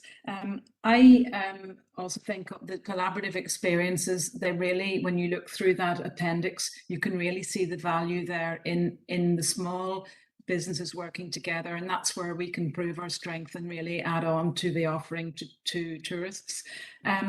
I would like to recommend or to propose the recommendations, Chair, But I'd also like to propose that we have a meeting with the newly appointed interim lead officer for tourism innovation, Tracy Hunter, so that those involved in tourism, be it the Task and Finish group or other interested councillors, can meet Tracy and get a briefing on her work plan ahead, and just to form that there as just to carry on with the tourism activities that we can expect from tourism innovation. So I'm putting that as a proposal, as well as proposing that we approve the recommendations and acknowledge the work that has been done on this to date. Thank you, Chair. Okay, thank you. Next up with Councillor Howard Thornton. Thank you, Chair. Yes, I would second the recommendations. And I also agree with Councillor Armstrong that with the new appointment, it is time that the Task and Finish group meet and discuss obviously the work plan and so on of Tracy into the future. So I certainly second that recommendation as well, Chair. Okay, thank you. Councillor Wilson. Yes, Chair. Well, I would welcome the money coming into the area as of. It's all very useful, but I just querying 2.2.1. Fermanagh Lakeland Tourism has drawn down £20,000, and further down it said that the two legal service or two-level service agreements, one for Fermanagh Lakeland is £95,000, and one for Roma Sperrin is £22,600. There's quite a disparity there in the amount of money that's been invested in the two areas, and I'm just wondering how that played out or why it is, but that's quite a variance in the funding that's been allocated to the two, well, what we could say as two tourism areas in our council area. Could I have some answer as to why that, or is there anything to be done to alter that?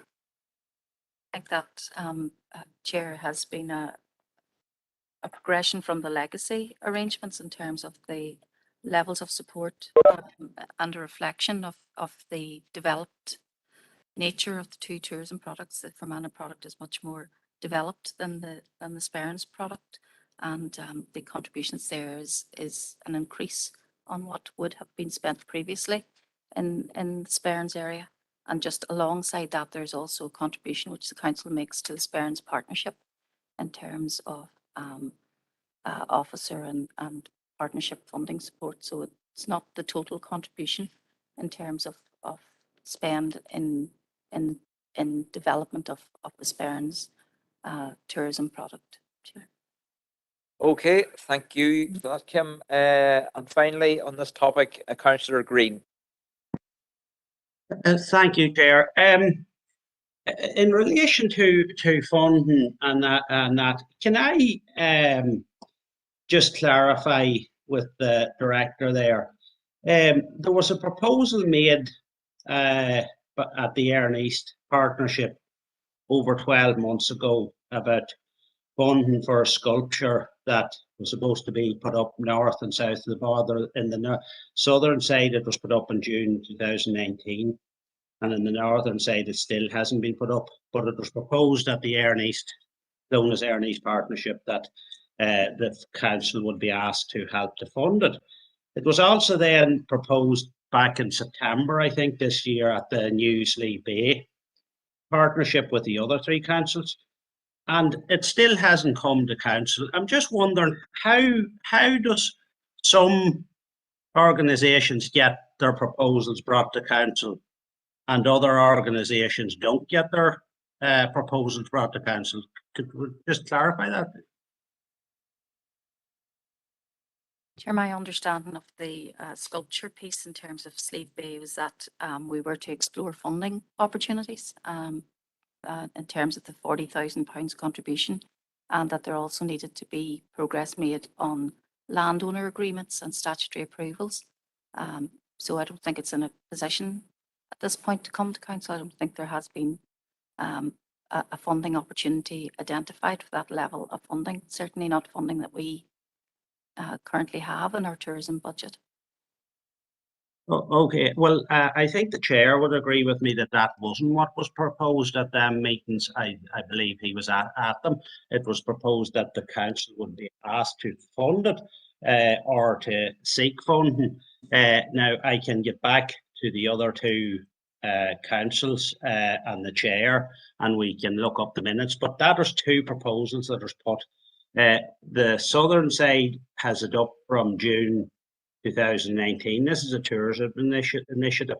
It's actually embarrassing at this stage from June 2019 when they actually put the sculpture up, and we're now at February 2022, and we're still talking in the from Anoma of looking for funding, and that we haven't got statutory permission or anything to do it. I'm just wondering, is the heart there actually to do anything in the Slieve Bay area at all? Because it only seems to be coming from the Monaghan Council, the action.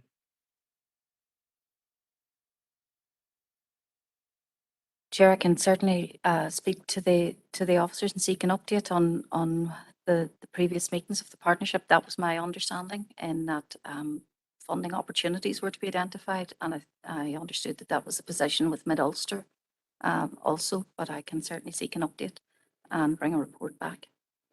We'll get the minutes of the partnership checked on that too, Councillor Green, and we'll take it from there.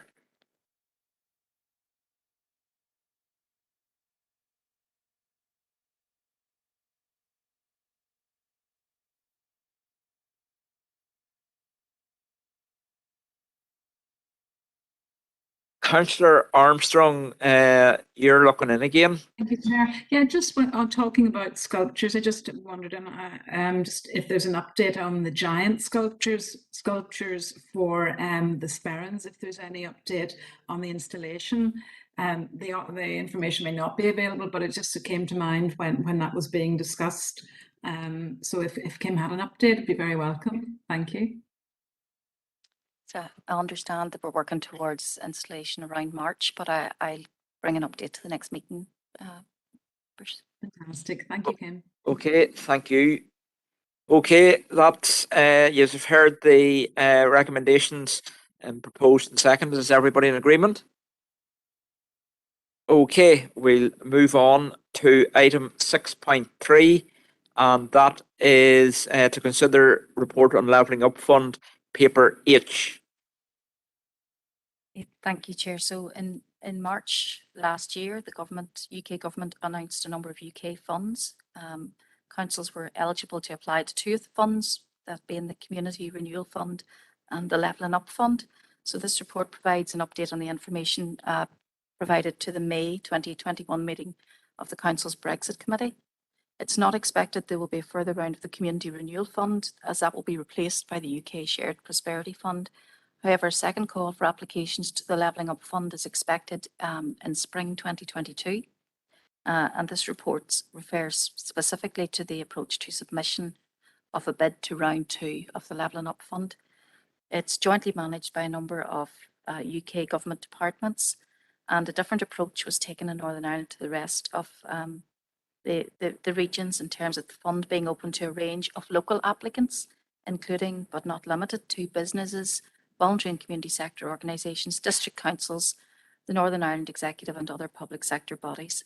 Successful bidders from round 1, alongside a number of councils, included Oma Enterprise Company and Ulster University. So we have correspondence attached at Appendix 1, which was also received from the UK government, advising that it has just published its white paper in relation to the Levelling Up Fund, and that sets out a programme of change aimed at reversing geographical disparities. It doesn't, however, provide any further detail at this point in respect of the detail of the round 2 prospectus or arrangements.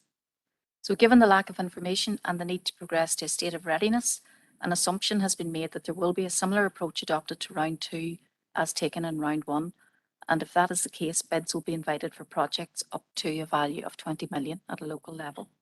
In terms of timeframes for delivery, round 1 bids required to be delivered by 31st of March 2024 and exceptionally into 24-25.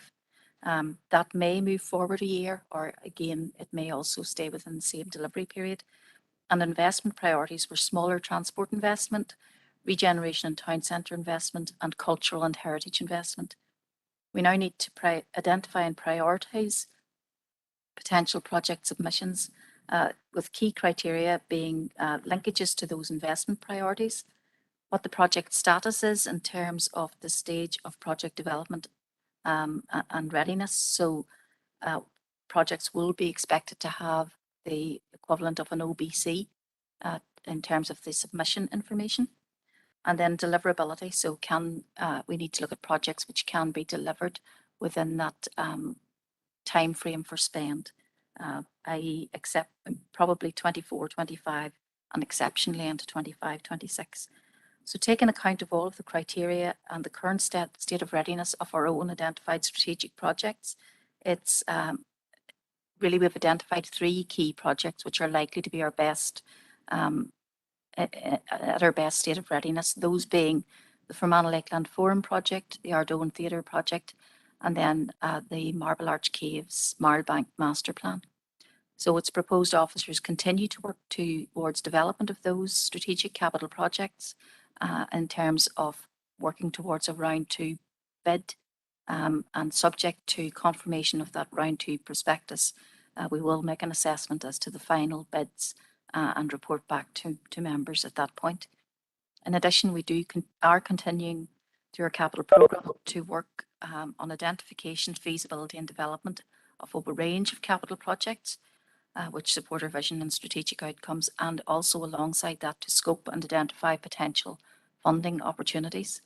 And to assist the Council then in preparation and submission of bids for funding opportunities, we are proposing to increase our capacity by inviting submissions for inclusion on a framework of professional bid writers who can support the Council in development of funding bids. So it's recommended that the Council continues to progress preparation towards submission of a bid to the UK Levelling Up Fund, and a report outlining the final recommended bids is presented to a future meeting for agreement, and that we proceed to seek submissions for inclusion on a framework of bid writing services for strategic capital projects. Thanks for that, Kim. Before I bring any councillors in, there was a proposal in the previous point that Councillor Armstrong had proposed, and that was seconded, that we bring Tracy Hunter in to speak to us. So is everybody in agreement with that? Okay, that's through. First speaker up on this point is Councillor Donald O'Coffey. Yeah, thanks, Chair. I want to propose to note this. I think it's the approach being taken here, I think is very forward-looking, and I think it could potentially pay some dividends. Obviously, any of us would have a fair degree of skepticism around the notion of levelling up fund and all that, but if there is an opportunity to avail of funding, I think we should go for it anyway. And the idea of identifying these projects ahead of time and putting in the groundwork is it's definitely something that we should be doing, and potentially we could save a lot of resources as a result through this methodology. The one thing I would just highlight is if you read a lot of the documentation around the Levelling Up Fund, there's a lot of emphasis on cultural angles, and I am aware that there's a lot of development around Enniskillen of sports facilities owned by, for example, various sporting societies, and that they are seeking to engage with schools and with communities in a cross-community way. And I think it would be useful if we are taking forward work on the Lakeland Forum that we would seek to engage other aligned projects, and it could actually increase the benefit not only to the community but also our potential to actually avail of such funding, especially if we can link it to cultural angles, and also to highlight that this would include more and more groups as beneficiaries and so on. So I'm throwing that in as a suggestion that there might be something we want to consider developing. I believe that maybe officers have been contacted in regard to this, but I think overall the idea for the 3 projects identified, I think it's certainly something that we should be supportive of. Thank you, Chair. So you're proposing the recommendations, Councillor O'Covey? Okay, thank you. Next up, we have Councillor Seamus Green. Thank you, Chair. Just a couple of points here. The first one I would like to ask, and Kim can come back to me then with on all of them. Was in round 1 of the bidding, is everyone in round 1 now excluded that bid for round 1? If so, we were probably better not bidding in round 1. If round 1 bidders are back in the same as ourselves, we probably made a mistake by not bidding for something in round 1. The other one I want to ask is around the 3 projects. The Malbrook master plan. We put in 3 or 4 years in Lona's Air and East, Ballybait Lona's Air and East partnership in conjunction with Fermanagh Council, and we did up a Slieve Bay master plan. But there never seems to be any mention of that, and that was a council-funded master plan. Is there any possibility that the likes of that can be included in this, or is it literally all Enniskillen projects that's going to be funded, or do we ever look outside, or do we ever look at some of the stuff we have funded, as in master plans over the last couple of years? And could Kim just clarify, was the Slieve Bay master plan even considered on this? Okay, round 1, we don't have the prospectus for round 2 yet, so I can't tell you at this point if round 1 bidders will be included or excluded. We don't have that detail. We have asked questions of the Northern Ireland team, and they can't confirm any detail around the process at this stage. In terms of the 3 projects, 2 are in Enniskillen and 1 is in Erin West, which is the Marlbank, so it's not just Enniskillen. Those are proposed because they've been developed to an outline business case stage. Slieve Bay master plan has not been developed to that stage. It's a 3 council partnership. It's and it's also a significant, if we read the actions on the Slieve Bay master plan, you'll note that many of them are in the gift of the community and other statutory partners, and not just council. So it's a much more wide-ranging partnership approach that's required to progress the Slieve Bay master plan. So just to clarify, the Slieve Bay master plan wasn't looked at in relation to this? No, it hasn't progressed to the point where we have an outline business case, so it wouldn't meet, we wouldn't have it developed, or the partners who are involved in the Slieve Bay master plan do not collectively have it developed to the point where it could be submitted as a project that could be delivered within that period. Okay. Next up, we have Councillor Bert Wilson. Yes, Chair. Well, looking at this, it is stating clearly here that there will be a different management or way of working in Northern Ireland as to the rest of GB. The areas that we see here are transport and regeneration. Is there nothing at all for the rural areas, such as rural businesses or projects that are outside our local village areas, and that, or the agricultural industry for that matter as well? Is it just completely for community organisations, or what would be the ruling on that? The Levelling Up Fund, Chair, is very wide-ranging. Well, not the Levelling Up Fund, but the Levelling Up white paper. The policy paper is a very wide-ranging policy paper. And if you look at Annex A to the report, you'll see that there are 12 missions identified to level up the UK, which range from everything from pay, employment and productivity to investment in R&D, public transport connectivity, gigabit capable broadband coverage, educational achievement, skills and training, healthy life expectancy, measures of well-being, pride and place across all areas, affordable housing, crime levels, and devolution deals. So it's an extremely wide-ranging policy paper, but at this stage there's very little detail as to how any of those will be delivered, particularly in respect of delivery in Northern Ireland. There's still, they're talking about developing a local investment plan for Northern Ireland, but at this stage we don't have any detail as to how that process to develop that investment plan will happen. I think there'll be a lot of detail and a lot of discussions to follow. Chair. Yes, Chair. Well, I could ask the officer just when we will know, or if we have any discussion or any input into the way forward with it at any stage.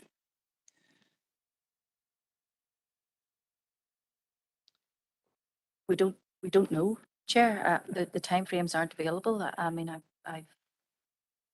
we have just got the information that an investment plan will be delivered for Northern Ireland. It's at a white paper stage, but at this point, the detail of how that is to be rolled out is not clear. We can certainly write to the Department for Levelling Up and seek further detail of that if members wish us to request that. Well, Chair, it sounds good, but I think we would be very foolish to agree to something that we don't even know what we're agreeing to. Thank you. Councillor Feely. Thank you, Chair. I'll be brief, and maybe I should know this already. I just wanted to ask him about the Marlbank master plan, and I'm glad that it's up there. It's nice to see some rural area stuff with it there. Like, is it mostly based just around the caves itself, Kim, or does it spread out around the whole Marlbank area up as far as the boardwalk and the road structure up there? Just maybe a wee rough idea what it is, what it consists of. Goes beyond the Marble Arch Cave, so into the Geopark area, Greenway, I think, Lake Greenway and Shannon Pot area. So there's a range of projects outside the caves themselves, but we can bring some further detail around that. Okay.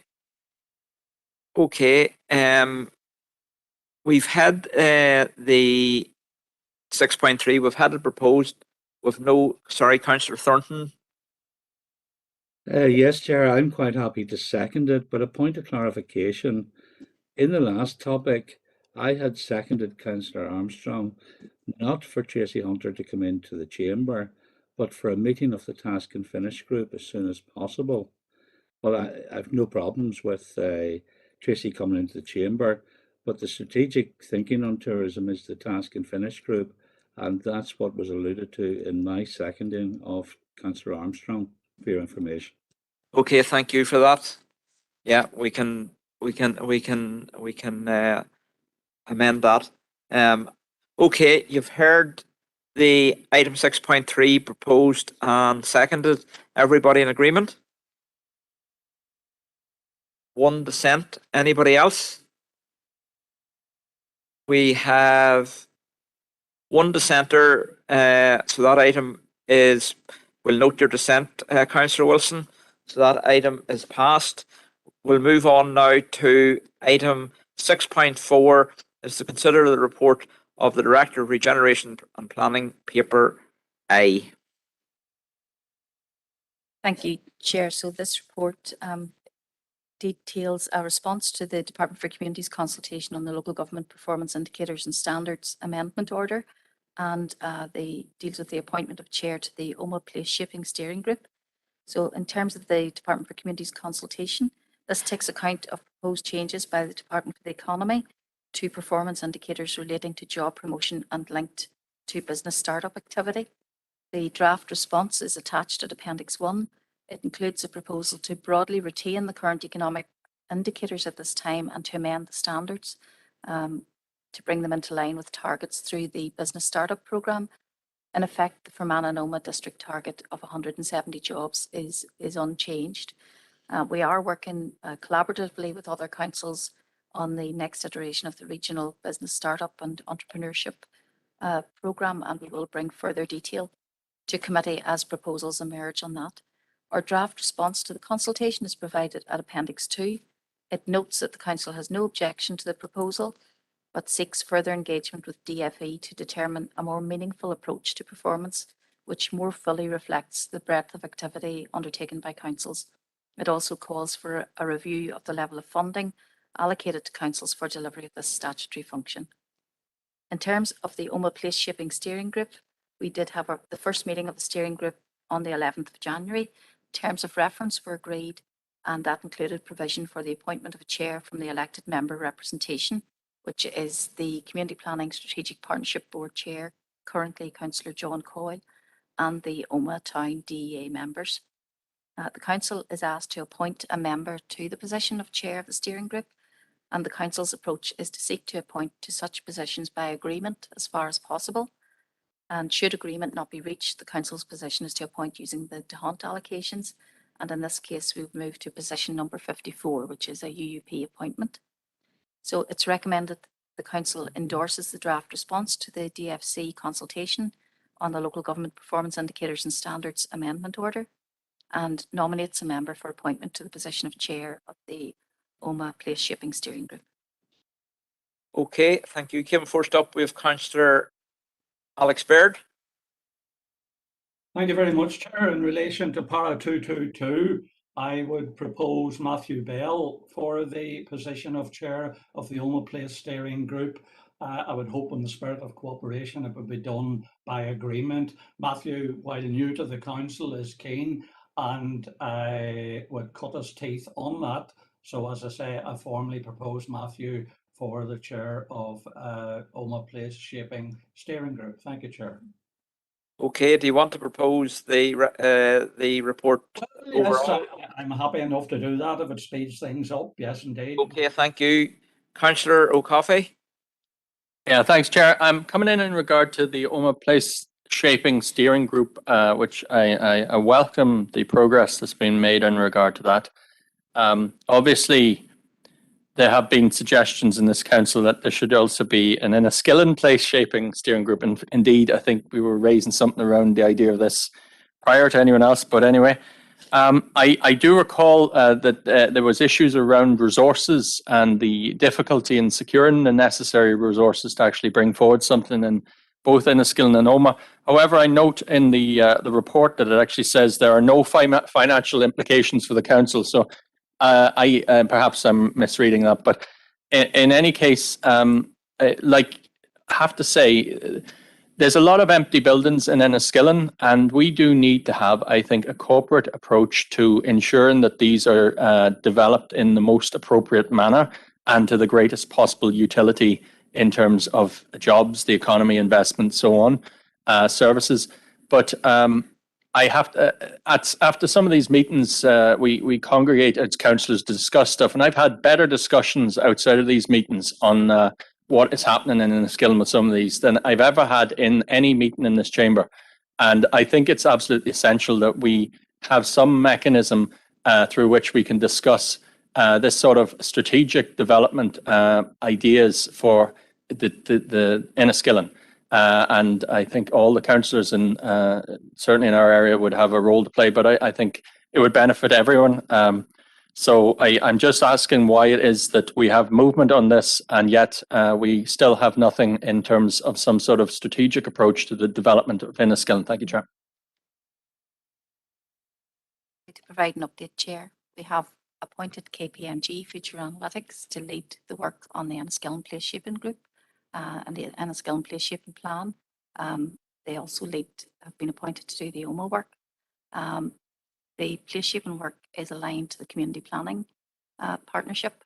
It's a partnership approach, and there will be a report to the Community Planning Partnership Board in February around beginning the process of establishing a steering group. In terms of resourcing, the issue for us in terms of our own service has been staff resources to support and enable us to progress all of these plans. And as you know, all services have been impacted by the current situation in terms of the impacts of COVID on staff.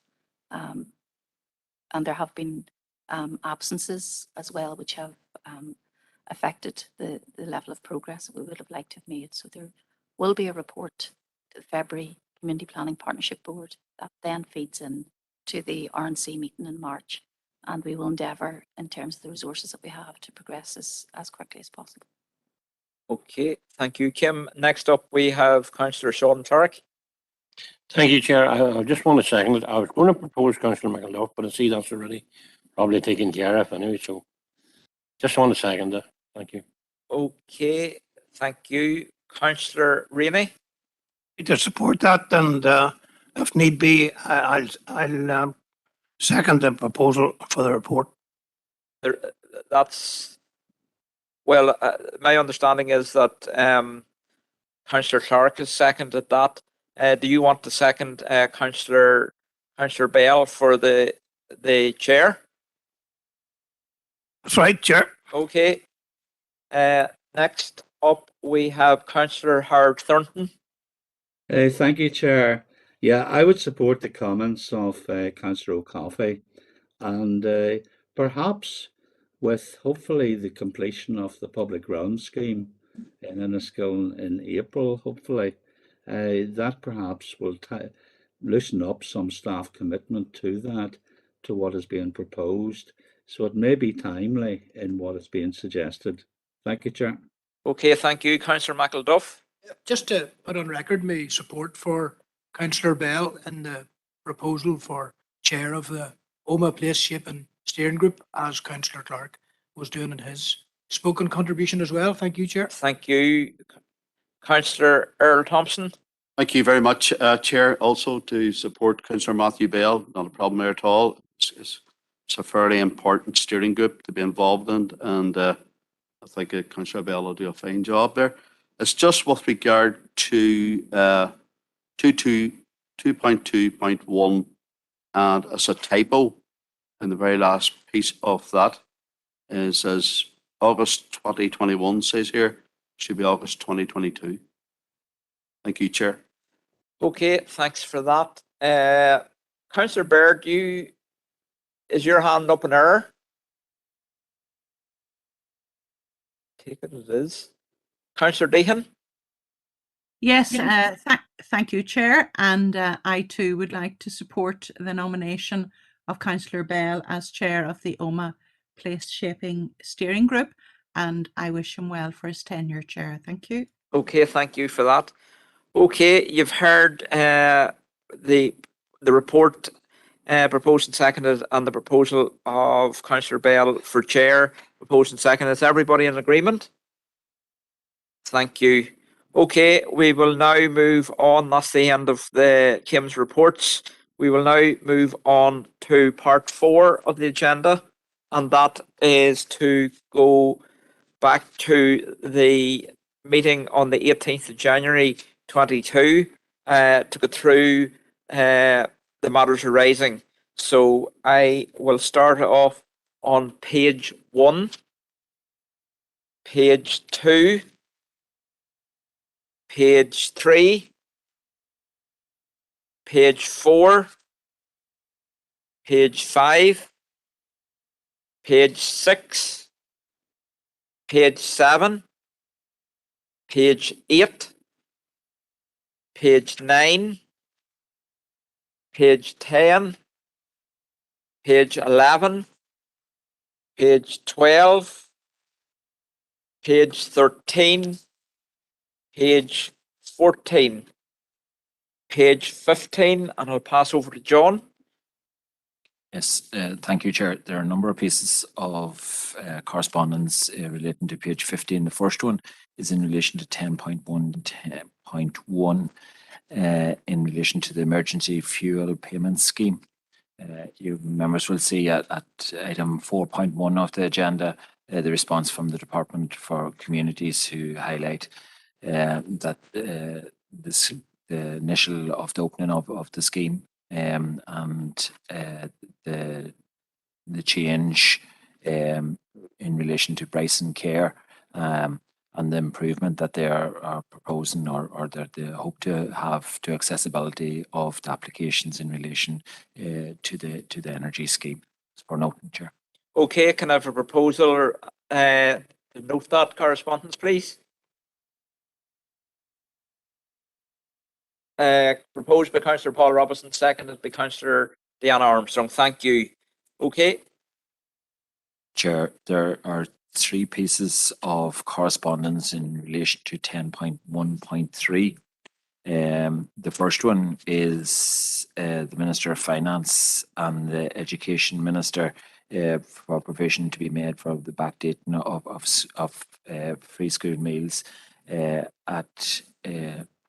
this correspondence, which was received late in the day, and it's included at 9.5 item 1 of the agenda. And the Minister of Finance refers that the matter is a matter for the Department of Education and not the Department of Finance. And in relation to the second element, the response from the Education Authority seeking clarification on the number of applications submitted regionally and for the FODC area, those are included in item 9.5, item 3. In just reading it, I think they may well have made a mistake on the first element of the table of the number of applications which were submitted regionally. And just in relation to item 4.2 of the agenda, and it does relate to free school meals, is included at 4.2, where the Fermanagh Primary's principals group have responded in relation to free school meals, and what they're saying is that children are entitled to free school meals and who are entitled to receive free school meals receive the same meal as children who pay for them, and that they meet the nutritional standard guidelines. Chair. Okay, first up on this, we have Councillor Donal O'Connell. Thank you, Chair. I was going to highlight the fact that the response was erroneous, but I see it's been picked up by the director there. But it's something else that the Education Authority makes such a schoolboy error in terms of having a duplicate table, and the figures that we requested have not been provided. I note, for example, one of the things, it's difficult to interpret the statistics because of the way they've provided them to us. But looking at the free school meal applications, it seems between the end of June and the beginning of February, there's 5,644, of which it appears 3,897 have been issued. That's 70%. Now, maybe there's been some follow-ons in December and January, but I'd say it was relatively small. That would suggest that the only 70% of applicants actually were successful. That would mean that almost 50% of those who sought, 50% of those who refused having free school meals represents almost 50% of the number that was actually successful in obtaining them. And this would confirm that there is a strong desire for this. I note in some English councils, cash-strapped as they are, places like Newnham and Greenwich, are actually affording free school meals for all.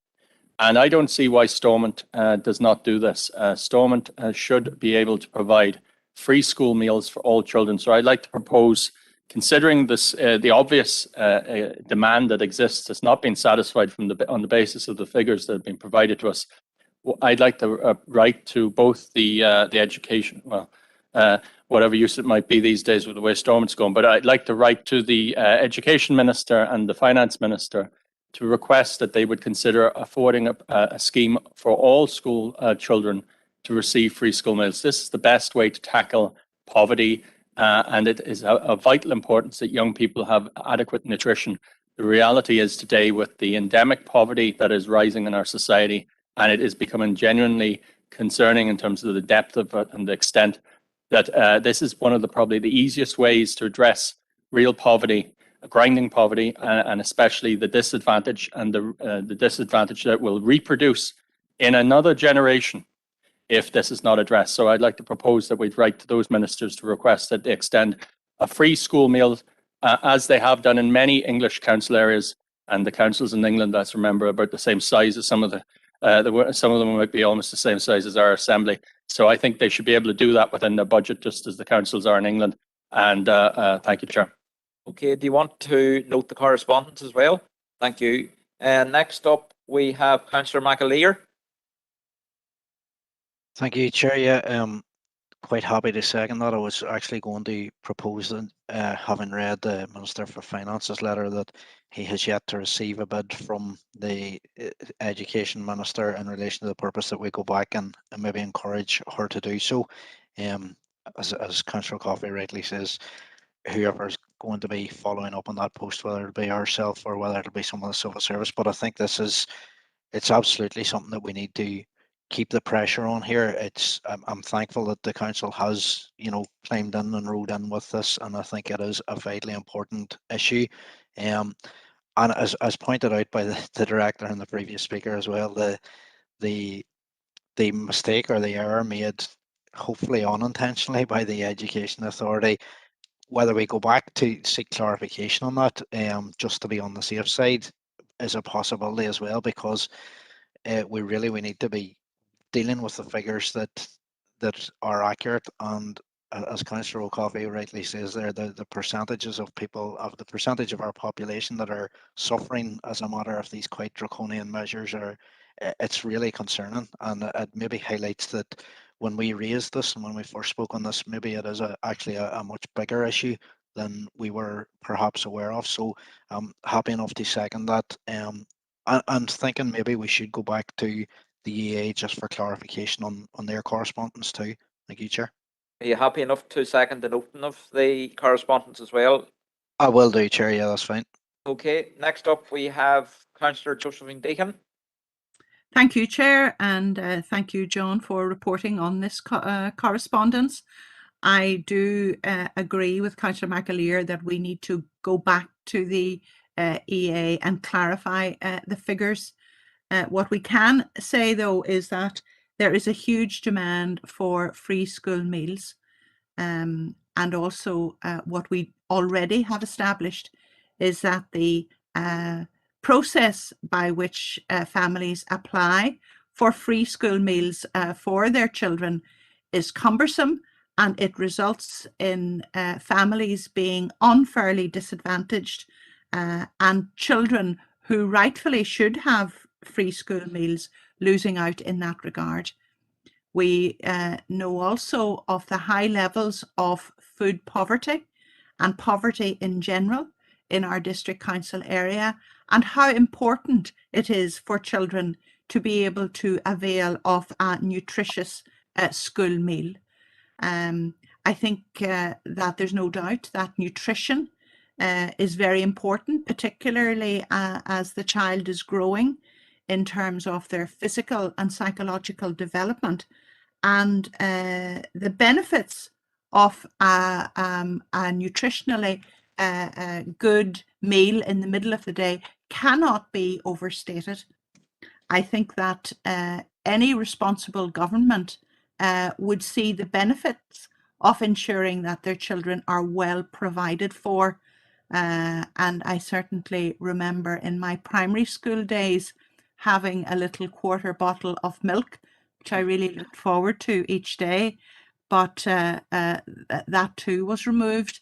So disappointing figures, really, I think. And I think as a council, we need to continue to lobby very strongly for easy access to free school meals, and indeed seek finance for provision of free school meals for all. Chair, thank you. Thank you. Next up, we have Councillor Curry.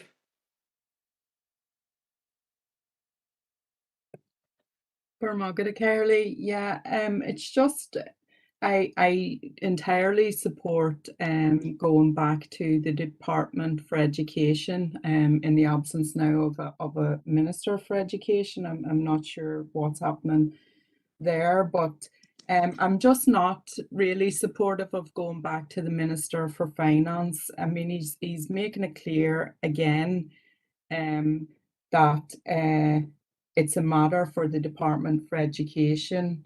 It's a matter for any other minister from any other department to put their bids into the finance minister.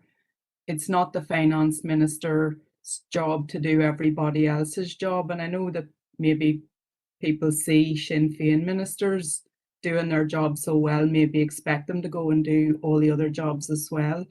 But I just think constantly writing back to the finance minister when it's the Department for Education, and we've had that repeated time and time again. It's that minister or that department's responsibility, Chair. So I'd just like to make that point, although I wholeheartedly support the intention. I think that free school meals is something we absolutely should be fighting for, should be supporting, but just directed at the right place, Chair. Gormagad. Okay, thank you. Next up, Councillor Green, you keep bouncing up and down here. Do you want to speak or your hands down again? Eamon? Councillor Thank you, Chair. Yeah, thank you, Chair. Yeah, well, I think it's the fact that so many have applied for their free school meals and have been unsuccessful, I think is a disgrace. There's many families on zero-hour contracts, minimum wage, and this is all a result of government policy. And I think Councillor Dean mentioned that she remembered getting the milk as a child. That was another policy, neoliberal policy by Maggie Thatcher. And all of these other Thatcherite policies have fed into the reason why we are in the predicament of poverty and child poverty. I think Donald's proposal is very good. And yes, send it to whatever ministers it needs to go to. And this thing of tit for tat, of not my minister, send it to some other minister. You know, Stormont is supposed to make the decisions. If they can't agree and they're bouncing about from ministers to ministers and back to us, well, it's proof it doesn't work. It's collapsed again. It's failed. But, you know, a very good request by Donald, and this is the sort of stuff we should be doing. Thank you. Okay, thank you for that. And I see Seamus's hand up again, and it's the only one up, so I'll bring him in. Thank you, Chair.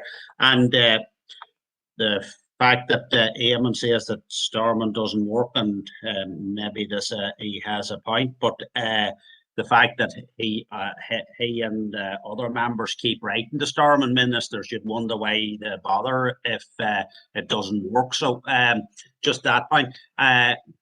Chair, I had sent you an email there. Now, it was after the meeting was on to see could I raise something in any other business, and I was going to raise it here, but I just wonder maybe I'll raise it in any other business. That's why my hand kept going up and down, because I wasn't sure. I was waiting to see did you get my email or not.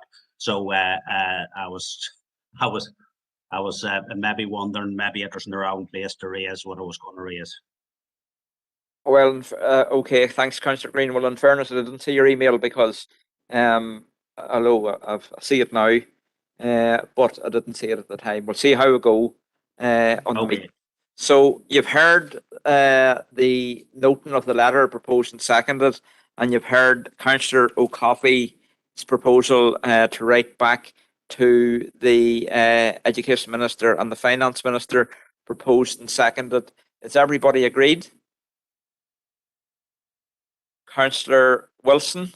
Chair, not to do with that. Just going back to the Lebanon Open document, I'm only after noticing that I should have declared an interest in Oma Enterprise Company. It's only just now I've noticed that. Okay. Okay. Councillor Anne-Marie Donnelly. Yes, Chair, just want to seek clarification on why we're writing to the Finance Minister when he's quite clearly said this is an issue for the Minister for Education. I think it makes us as a council look foolish if we're continuing to write to someone who doesn't have the decision-making power over how the education budget is spent. Okay, I think we should be writing to the Minister for Education. I'll get the proposer in to clarify, Councillor Donnelly.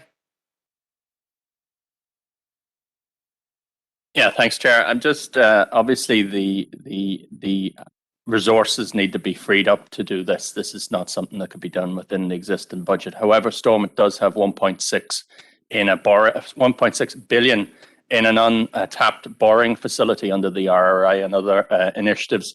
So there are mechanisms at play here that Stormont could utilise.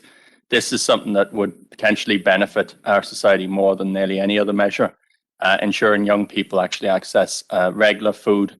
And there would also be massive efficiencies. For a start, if there would be no need for checks, all the bureaucracy around that would suddenly disappear.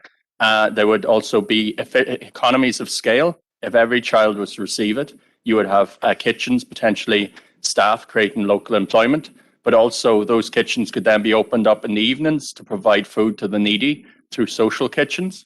And so there's lots of benefits that would accrue from such an approach. And that's exactly why other councils in England are already doing this. So I don't see why we shouldn't do it, but it would require resources, and that would have to come from the Department of Finance. And I'd just like to clarify that the Minister for the Education Minister still is in place. So there's no issue with that either. Thank you, Chair. Okay, I don't want this to get into again a slagging match to a degree. Councillor Clark. Yeah, well, I in principle agree with the idea of free school meals, but at this stage, we don't have an executive, so I'm not sure what's the point of writing to anybody at this stage. It's yes, I agree with the principle, but I can't see the point of writing to any minister at this stage. It's nothing will happen because it would need executive approval. Okay. I'm not against the principle, I know. But is everybody generally agreeing with both? Well, we've obviously passed the noting, and is everybody happy with Councillor O'Coffey's proposal that we write to the two ministers, the Education Minister and the Finance Minister? It's on the table, so if anybody wants to dissent. Okay. Sorry, Councillor Feely. No, I'll be very brief too, and I'm like Councillor Clark. I agree with free school meals for all kids. I have a couple of kids myself, and it does mount up week to week.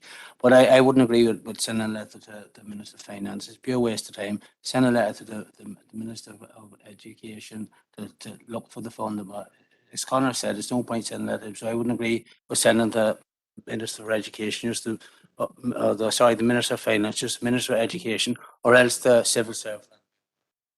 So you're dissenting from that proposal?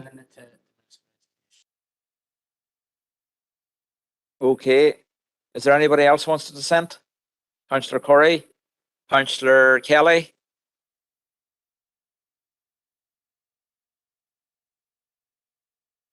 Okay. Councillor. Chair, had the vote not already been taken and decided on this? No. Right, that's there's a lot of dissension here on this, so that's the way, unfortunately, we're going to have to go on Councillor O'Coffey's proposal. We're going to have to go to a vote. So if you can give us a couple of minutes or a couple of seconds to get the vote set up. Get a recorded vote, please, Chair. Thank you. Okay, there's been a request for a recorded vote, and we...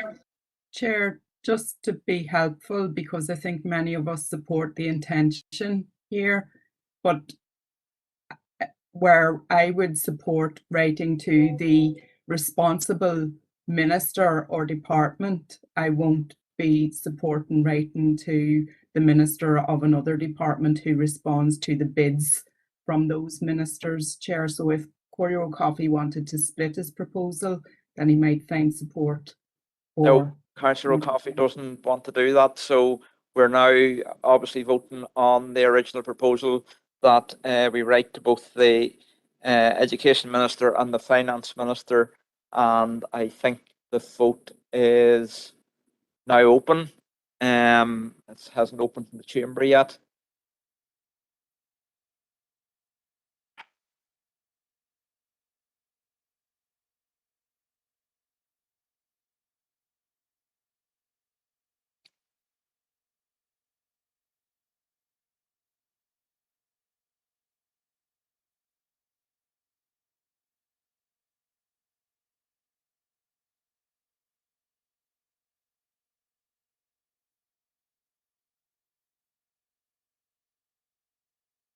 Please remember it's just a two-step verification, and if you could confirm your vote.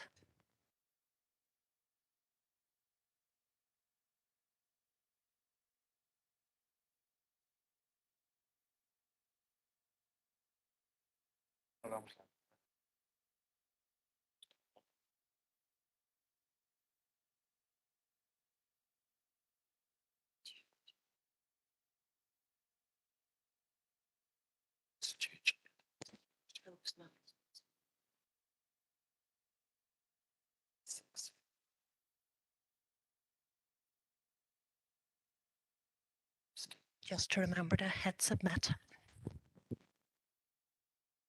Okay, that's the WebEx voting finished, and we're just tallying the votes now, and we will then pass over to the relevant director to get the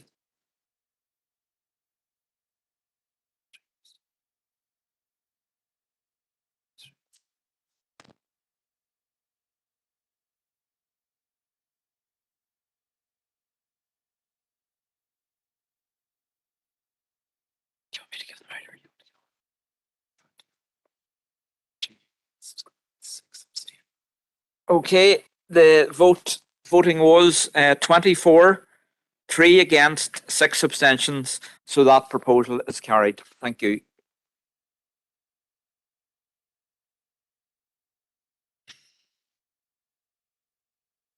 Okay, I see hands up, but we're moving on.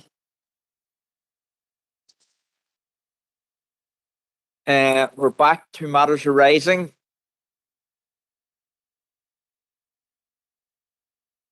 Councillor Campbell, what do you, your hands up? It's not now. Okay, we'll go back to matters arising, and we're on page 15. That's it. Page 15, page 16,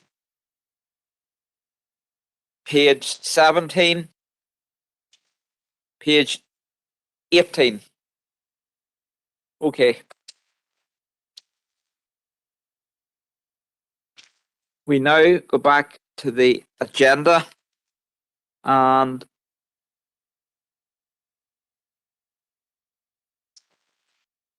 we'll go now to the reports for information.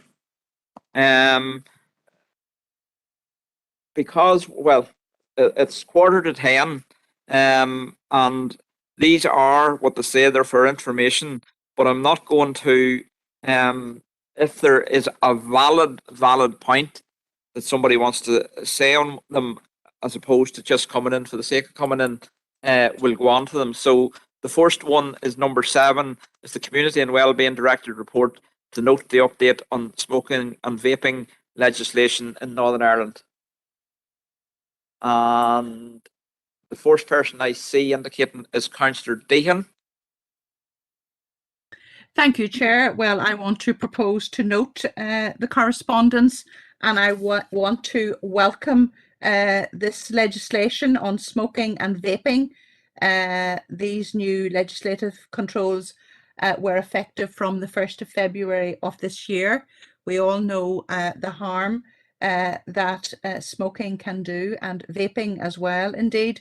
And I just want to welcome it as a very positive health initiative, and commend the Minister for bringing this forward. Thank you, Chair. Okay, thank you. Councillor Wilson. Chair, I'll be very brief. I'll second that, just in that. Yes, I agree with the sentiments of it. And thank you. Okay, That's has been proposed and second. Everybody in agreement? Okay, we'll move on now to Regeneration and Planning Directed Reports. And the first one is 8.1, and that is to note a report on the proposal of application notice PAN paper K. Okay, Chair, and this is one PAN which has been received for a proposed residential development in Fintna. It was received on the 4th of January 2022, and the report outlines the arrangements for community consultation, and it's recommended that the council notes the receipt of one proposal of application notice. Okay, can I have a proposal, please, to note that? Councillor Bert Wilson, can I have a seconder? Councillor Anne-Marie Donnelly. Thank you. Next is 8.2, is to note a report on the role, responsibility and governance of the Shared Environmental Services SES Paper L. Thank you, Chair. So again, this is a report members have asked for in relation to shared environmental services. It is a shared service. Prior to 2015 in local government reform, the role was undertaken by DERA NIEA.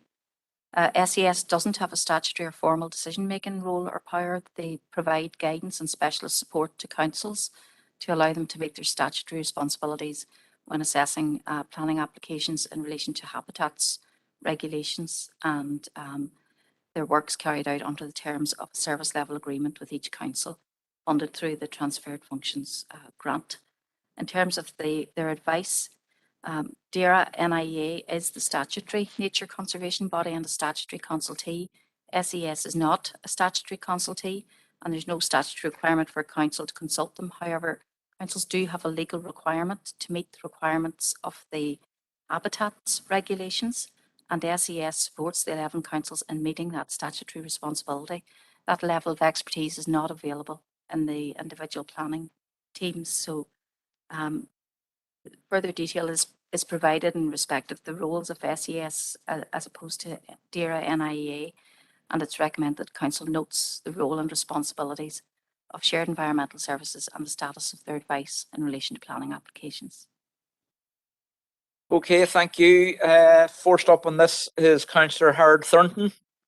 Thank you, Chair. I'm quite happy to propose noting the correspondence, but the correspondence does not more or less come to the point of that we were getting at in my motion to council, the issue of ammonia and hen houses, where we're conflicting recommendations to planning officers from SES and NIEA, and we still need legal direction and clarification as to whose expert opinion is taken in such cases for the benefits of our planning team.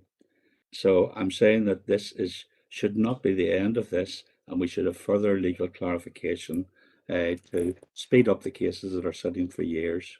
Thank you, Chair. Okay. No. Okay. Councillor Thornton is proposing the noting of 8.2. Can I have a seconder? Councillor Rainey. Thank you. Okay, you've heard item 8.2 proposed and seconded with the comments from Councillor Thornton. Is everybody happy? Okay. And finally, then we have 8.3 is to note the report of the Director of Regeneration and Planning, Paper M. Chair, this is just a report on the details of acceptance of letters of variance and letters of offer, which are outlined in section 2 of the report. And the recommendation is to note the acceptance of the letters of variance and letters of offer. Okay, Councillor O'Coffey. Yeah, I was happy to propose the note, Chair, and I just wanted to congratulate the officers that have been involved in taking forward the Key Lane North development, which now has obtained £350,000 of funding, which I think is very positive. It helps our rates base, but it also, rather our ratepayers, but it also will make a massive impact in terms of this. It's a very needed project, and well done to all involved. Okay, Councillor Thompson. Thank you, Chair. Happy to second the recommendation. Thank you. Thank you. Okay, you've heard it proposed and seconded that the report is or propose and second that the report is taken as read. Everybody in agreement? Okay. Next, we are now on to item 9, which is correspondence. We have dealt with some of it. The first one up is 9.1, and that is to consider email correspondence dated the 18th of January from Sony regarding consultation on transmission development plan for Northern Ireland 21 to 30. Copy attached. Yes, Chair, that the correspondence is there, and there's a link to the consultation document, which runs until the 15th of March. Members may wish to consider seeking a presentation from Sony in relation to some of the proposals within that consultation. Okay, Councillor O'Coffey. Yeah, Chair, there's a lot could be said on this. I think the first thing is really that the target that they're setting in the strategy is that 70% of electricity generated will be from renewable sources by 2030. I think it's fair to compare that with the UK target, which is that 100% of electricity generated from renewable sources by 2035. So it's a very non-ambitious strategy. I also note, I took a bit of time to read over some of the documentation of it. The strategy is based on a plan, a number of in quite involved documents, one of which is a forecast of the anticipated demand for energy or electricity. It's incredible that the forecast of the next 10 years for Northern Ireland is basically that our demand for electricity will remain the same, which means that there will not be any significant transition away from petrol or diesel transport towards electrified transport. There's no plans for that in the next 10 years. And in the south of Ireland, there's going to be quite a rapid expansion in their energy requirements, but it's not related to transport. It's related to the vast quantity of data and data centers that are being built simply so that companies can market on us and maybe spy on us in terms of the information that they gather and harvest from us when we're on the internet. So, it just shows that the society is moving in the wrong direction when it comes to energy. It's moving in a wrong direction when it comes to doing anything about the environment, that the excess capacity that we're going to create from renewables is going to actually make more profit for wasteful activities such as data centers, which are achieving nothing, but actually only marketing devices for spy multinationals. And at the same time, we have no plans for an investment in infrastructure to actually enable a transition away from dependence on diesel and petrol transport. Like, this is scandalous stuff, and this is in the strategy now for the next 10 years. This is what passes for environmentally sensitive policies coming from an all-Ireland energy market. This is disgraceful. Thank you, Chair. Okay, Councillor, do you want to propose the noting of the letter? No, okay. Councillor McLaughlin. Thank you, Chair. Obviously, some concerns there, similar to what Councillor Coffey has raised. Well, I would be keen to get them as has been proposed, that maybe they've been invited to present to the council, and obviously that would be good. But it also encourage people to actually do the survey and make their comments.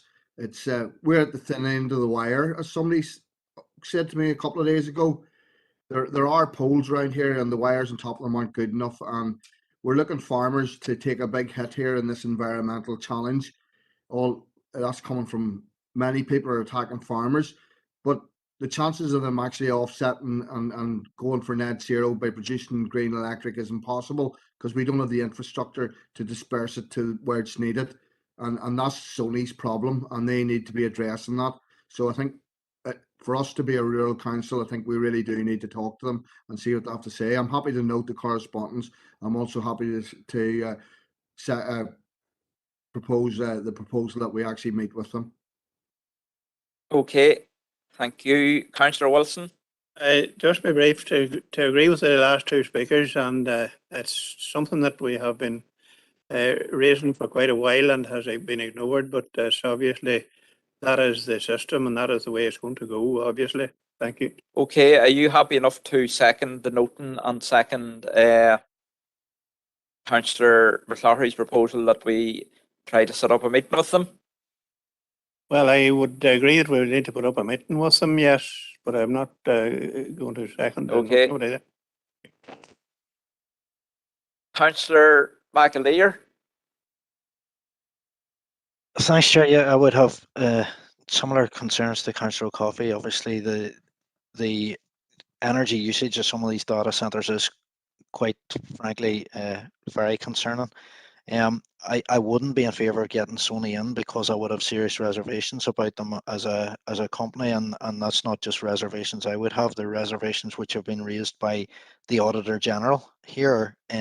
So I would suggest if we're inviting Sony in, we would also invite Kieran Donnelly in to speak on a recent report he's done in relation to the independence of Sony and the well, as he said, possible overcharging of customers here in the north here, given the overall structure of that and their links to EirGrid in the south. So if we're getting one in, I think we have to get the Auditor General in to provide us a bit of background on the company that we're getting in. Thank you, Chair. As formally proposed that we invite him in. Thanks. Councillor Rainey? Thank you, Chair. I want to second Councillor McClaughry's proposal. That's the Councillor McClaughry proposed that we note the correspondence. Yep. He also proposed that we, and Councillor Wilson seconded that proposal, but we still haven't had the noting of the correspondence seconded yet. I'm happy to do that. Okay, thank you. Councillor O'Coffey? Very briefly. Happy to second Councillor McAleer's proposal. There's a meeting tomorrow with the Auditor General. Chair, just to clarify, is that in relation to this issue, or is that not a different issue that we're meeting them about tomorrow? Sorry. I would imagine it's a general meeting tomorrow. It's about there is some specific on it. Project Stratum report. So, Chair, with respect, I think we might have enough to deal with at that particular meeting. Like we will all see what time we're allocated, but I would imagine it'll probably take up the duration of the length of the meeting, given the worries about Project Stratum. Okay, well, do you want to propose that we meet, that we send another correspondence to him to meet, reference this report? Sorry, Chair, yeah, that was my proposal. I'm happy to reiterate it again. Yeah. Okay, no problem. So you've heard Councillor Gardy. Chair, in the interest of sanity here, when we are meeting Kieran tomorrow, rather than see if anyone typing or posting or doing whatever we do nowadays, maybe we could ask him at the start of the meeting, perhaps we could have another meeting with you regarding this. I think we'd get it to him a lot quicker and get a response quicker. Okay. Just an idea, Chair. Are you happy enough with that, Councillor McAleer, that we don't write to him, but that we ask him politely Yeah, tomorrow? council officials can do that tomorrow. That's absolutely fine. Yeah. Okay. Happy enough, Councillor? Okay. That's that item dealt with. And the note was proposed and seconded. Is everybody in agreement? Okay, next we're on to now. My thinking is we have about, because we didn't get the meeting started exactly on time, we have about 7 minutes left. So it's up to you. Next is the item 9.2, and that's to note the following items correspondence regarding funding for nurses. Thank you, Chair. Yes, there's two elements of correspondence here, one from the Minister of Health and one from the Chief Executive of the Western Health Social Care Trust in relation to advanced nurse practitioners and indeed the number and the training that they receive, and indeed the number of GP trainees that are in the Western Trust. Thank you, Chair, for noting. Councillor O'Coffey. First of all, I'd like to propose to note this, but secondly, I just want to highlight that it's actually a lesson of obfuscation. The communication from the Minister for Health stated, failed to answer a question really. He answered the question of how many advanced nurse practitioners were recruited in the Western Trust area as a whole. But the information we received from the Western Health and Social Care Trust actually clarifies that there are no advanced nurse practitioners in the Southern Federation area. So that means that all the 12 or 13, is it, ANPs that have been recruited have gone to the Northern area, and none of them have gone to the Fermanagh and Omagh area. So this is obviously a major concern. There's also question marks as a result of communication we've received from the Trust, whether they even think that we can accommodate the multidisciplinary teams which are meant to be heading our way, which obviously will be stalled again as a result of the collapse of Stormont. But that they even if Stormont was sitting, then we may not be able to accommodate them in the infrastructure that we have in our health centres. So there's huge problems here, and this is against the backdrop of a GP crisis. So the only solution that is offered as a mechanism in the short term, barring the further recruitment of GPs from abroad, is actually these multidisciplinary teams, and we have no decision on the funding on that, and we have no decision on whether, even if we do get the funding, that can lead to staff in the front lines where we need them in primary care. And we have no clarity about the fact that there's no ANPs currently in the Southern Federation area. So this is genuinely scandalous, and it's an insult to our community, every single person here, that we are being treated like this. Thank you, Chair. Councillor Wilson. Yes, Chair. Well, at this minute in time, there's one local practice and a doctor obviously isn't available in that. The existing doctor has moved out, or will obviously he's not available anyway, but it was officially said that he was moving out on the 4th of March. But at this minute in time, I know patients who have tried to get in contact with a doctor in that surgery, and they're not available. But I do know a doctor who left here quite a number of years ago. He has 2 sons, both doctors, and he said no way would they even, if they were getting double the pay they're getting, would they even consider coming down to the west of the province. And that seems to be a good part of our problem. And it is a disaster, and I think I can't remember how many of the doctors, and it's in the document here, that are over 55 and will be retiring in the near future. And it's bad, but it's obviously will be getting worse unless we can import medical staff from abroad or something.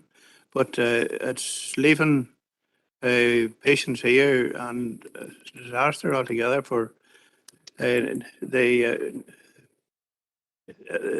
cancer patients are being ignored and lying on beds sometimes. And I was in Enniskillen Hospital 2 or 3 nights, and they were sitting on chairs and everywhere around there. They had no place for them, no beds for them, and that is it's really sad, and it's a disaster to see it.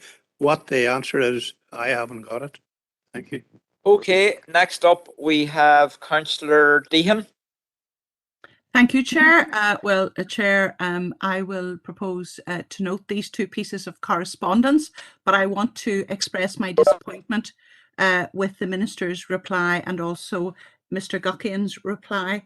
It seems to me, Chair, like we are going round in circles whilst the crisis in primary care deepens. And I want to support Councillors O'Coffey and Wilson in their comments. You know, we have the issue of the multidisciplinary teams, Chair, and as I have said in this council before, funding is not the only issue. There's also the issue of accommodation and workforce. And those matters have not been addressed in terms of the accommodation by the Minister or by Mr. Guckian. The issue of workforce planning, the Minister points to increased numbers of GP trainees. But as Councillor Wilson has illustrated very vividly, you know, if we cannot create the climate whereby young, newly qualified GPs won't be attracted to our district council area, then it doesn't matter how many increased training places we have. We need to ensure that the conditions in our district council area are right. And I think these two letters highlight the inequity, even in the Western Trust area, the inequity of resource allocation between the northern sector of the Trust and the southern sector of the Trust. The Minister also, he points to the development of general practice nursing. And as I have said many times in this council chamber, actually the training of specialist GP nurses is independent of the multidisciplinary teams. And the funding for that programme can be made available by the Minister and the Department of Health, irrespective of the multidisciplinary teams. So, Chair, and in relation to Mr. Guckian, he can act to address the accommodation issues and also work with the Trust in terms of provision of personnel for the MDTs. So I would propose, Chair, that we write back to Mr. Guckian and to the Minister, further emphasising the need to put funding into general practice nurse development, the progression of accommodation and workforce issues. Thank you, Chair. Okay, Councillor, right, first before we move on, can I have a proposal, please, to extend the meeting by half an hour? Councillor Feely and Councillor Bell, thank you. Next person up is Councillor Eamon Keenan. Thank you, Chair. Yeah, I'd like to second Councillor Dean's proposal. We met Maple Group. You were there yourself at the meeting the other day. Hello, sorry, can you hear me? You're cutting in and out there, Eamon. Go again. So I'd like to second the proposal. I'm going to mention a few things at the meeting with Maple Group, GP surgery here in East. I think you're right, Chairman. One of the things I mentioned, they have actually 5 months ago they had 8 partners. They're down now to lose 2 more, so they've in the coming months. So Sorry, I've lost half. Eamon, we're not. Eamon, we're not picking I you know up. we're not. Just let me. You're going in and out. Let's get the point here. So, we're not hearing you properly. 1 second. I don't. You hear me there now, Chair? Yeah. Right. So I'd just like to ask Councillor Deehan. One of the things I mentioned was that the medical students that were, or GPs that were training, weren't staying locally, weren't coming locally. One of the things I talked about a possibility of happening trains would place local students in local surgeries with the hope that they would stay in the local area. So if Councillor Deehan would accept that as whatever departments is request that this be the protocol that the local students medical surgeries with the hope that it stay. Like, yeah, I think we've got that. I think we got that. Eamon, we'll go back to Councillor Deehan in a second. Councillor McAleer. Thanks, Chair. Yeah, I'm happy enough to support what's been said so far. I think, as has been alluded to, the response from the Minister is very disappointing. It's very worrying, and as one of the councillors that was contacted in direct relation to the provision of advanced nurse practitioners locally, it does nothing to elude my suspicions and fears, frankly. As Councillor Coffey rightly states, the letter only confirms that it's the northern sector of the Western Trust that has benefited from training to date. The numbers since 2018 are fairly minimal to begin with. Obviously, Derry has a large enough population to be concerned about, but given the rurality of our own district, and we were talking earlier about provision on our door, we're being seriously disadvantaged by that.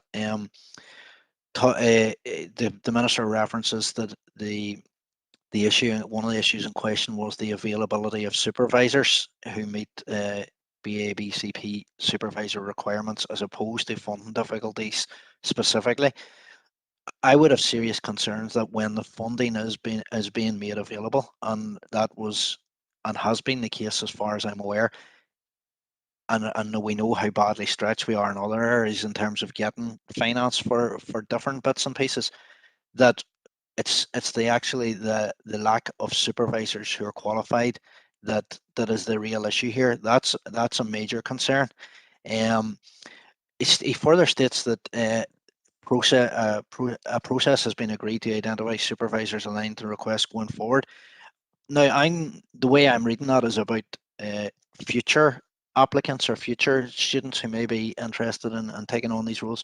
I would have concerns about maybe some of the people that have already taken on the training and have had to drop out as a lack of the availability of supervisors, and I wonder how he's going to address that, or how his department are going to address that. And bring your comments to a close, please, Councillor McAleer. Right, sure. Okay, well, in the interest of time, I'll leave it there, but I think it's just a very disappointing and very concerned letter, and I'm supportive of the comments made and the proposals made by those who have spoken so far. Thank you. Okay, we have the noting of the letter, both proposed and seconded. Is everybody is everybody agreed? And we have the proposal from Councillor Deehan that we write to Mr. McGuckin,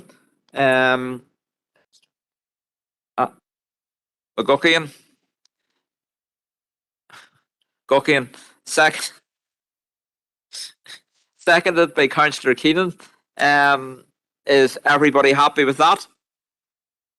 Okay. That's okay. We will move on now to item 9.3, correspondence from the Minister for Agriculture. Who's dealing with that? Thank you, Chair. So this correspondence is in response to our representations following on from a request seeking clarification about the department's plans for rewilding of forests and rewetting of boglands. The approach is outlined and advises of Forest Service developing plans for restoring forested peatland habitats, and also suggests that Forest Service would be pleased to present its approach to Council if we wish to take up that offer. Okay, thank you. First up, we have Councillor Seamus Green. Thank you, Chair. I'm a bit perplexed about what's in that letter, because there's a peatland bog that was planted a number of years ago, and at the minute they're replanting it. As I speak, they're out day and night planting. There must be 10 or 15 men in this place, and it's peatland. It should be restored to be peatland, but they're planting it. So I have a suspicion Minister Poots actually doesn't know what's happening on the ground. So I would definitely agree with us asking Forest Service in, so that we can have a good, frank discussion with their activities, because you know, they are one of the ones that has been adding a lot of pressure to the environment through some of their actions over the years. So I definitely would like to get a rattle at them if they could come in to present something to us. Okay. So I propose that. Councillor O'Coffey. Yeah, I'm happy to second the proposal there from Councillor Green, but also to propose the noting of this report or this correspondence. Like Councillor Green, there's a gap between what has been stated and what is actually happening. This is the second time now we've got correspondence on this issue. I know Councillor Green was involved original time. We were trying to get push this on. But I do note there's a kind of a misrepresentation here, I feel, from the Minister. it states that they use the same, very similar consultation approach by in the north as in the south. The reality is, as Councillor Green has said, there is major differences, but the clues to that is actually in the document. Forest Service is developing plans. Forest Service will be issuing a scoping consultation, and Forest Service will be very pleased to present its approach to developing these plans. So it's clear that they haven't got the plans that they're supposed to have in place already, and effectively the question that we raised was really why they don't. So I think we'll be interested to meet them. I think I have to say, though, from what I understand, it's unfortunate that both sides of the border have in the past certainly planted a lot of forestry on lands which are actually have reduced the carbon sequestration involved because they were peatlands. But I think that at least in south of the border now, there is definite improvement on that, and that this seems to be coming to an end. But as yet, there is nothing equivalent in the north. We need to have a sensible approach to forestry development, which takes cognizance of the greater understanding we have now around carbon storage in the soil. Thank you, Chair. Okay, Councillor McCloughy. Yeah, just to agree with the other two speakers, it seems as though the forestry agency are divesting of anything that costs them money and only keeping their money-making rackets. So it's a strange exercise by them, and totally agree with the other two councillors.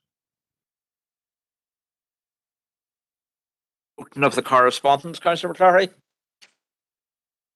Yeah, we'll have to note it, yes. Okay, thank you. Well, you've heard, first of all, you've heard the correspondence proposed and seconded for noting. Is everybody in agreement? And then you've heard Councillor O'Coffey's proposal proposed and seconded. Everybody in agreement? Okay, passed. Next, we move on to 9.4, and that's to consider a correspondence dated the 3rd of February 22 from the First Minister regarding the establishment of an energy cost scheme. Yes, thank you, Chair. Yeah, it's in response to correspondence from ourselves in relation to the energy cost scheme. I suppose things have moved on since then, and as the correspondence alludes to, an energy payment support scheme is in vogue with being administered from the Department of Communities. Okay, Councillor O'Coffey. Happy to propose to note this letter from the ex-ministers. I'm just wondering, I just want to highlight actually they claim that the recent energy price increases reflect the rising cost of gas in wholesale markets. There's an element of truth to that, of course. What they're also failing to state is the vast profits being made by the privatized companies which are running this service. Only today, SSE Gas has forecast profits of nearly £1 billion. There's a lot more going on here than simply allegations around Russian supply and all this sort of thing. That's certainly part of the story, but there's also massive price gouging. And this letter from the people who were formerly the leaders of our government in Stormont exposes, I think, the failure to recognise the consequences of neoliberal policy and privatisation. Thank you, Chair. Okay, Councillor Withers. Cairney, thank you, Chair. I'll second the note of the correspondence. And I'd also like to welcome the setting up of the Energy Payment Support Scheme mentioned in the correspondence. I think it's a significant intervention by the Communities Minister to help mitigate the rise in energy costs. I've done a quick calculation. I think it comes to about £56 million. So that'll certainly help mitigate against the impact of that on vulnerable people who are struggling, and in some cases having to choose between heating or eating at the present moment in time. The local executive is, of course, dependent on the block grant from London and therefore limited in the financial capability. And that's why the local finance minister, Conor Murphy, has called on the British government to help reduce the financial pressure on people by removing the VAT on energy bills. So I would like to propose that we also write to the British Treasury to ask them to remove the VAT on energy bills, which would reduce the energy costs for all families. And secondly, that we propose that they also introduce a windfall tax on the energy industry who have profited from the spike in costs, like was mentioned there by Councillor O'Coffey. That money can then be used to back to people who are facing fuel poverty and lower their energy bills. So just those two proposals, and the second of the correspondence there, Chair. Thank you, Councillor Bell.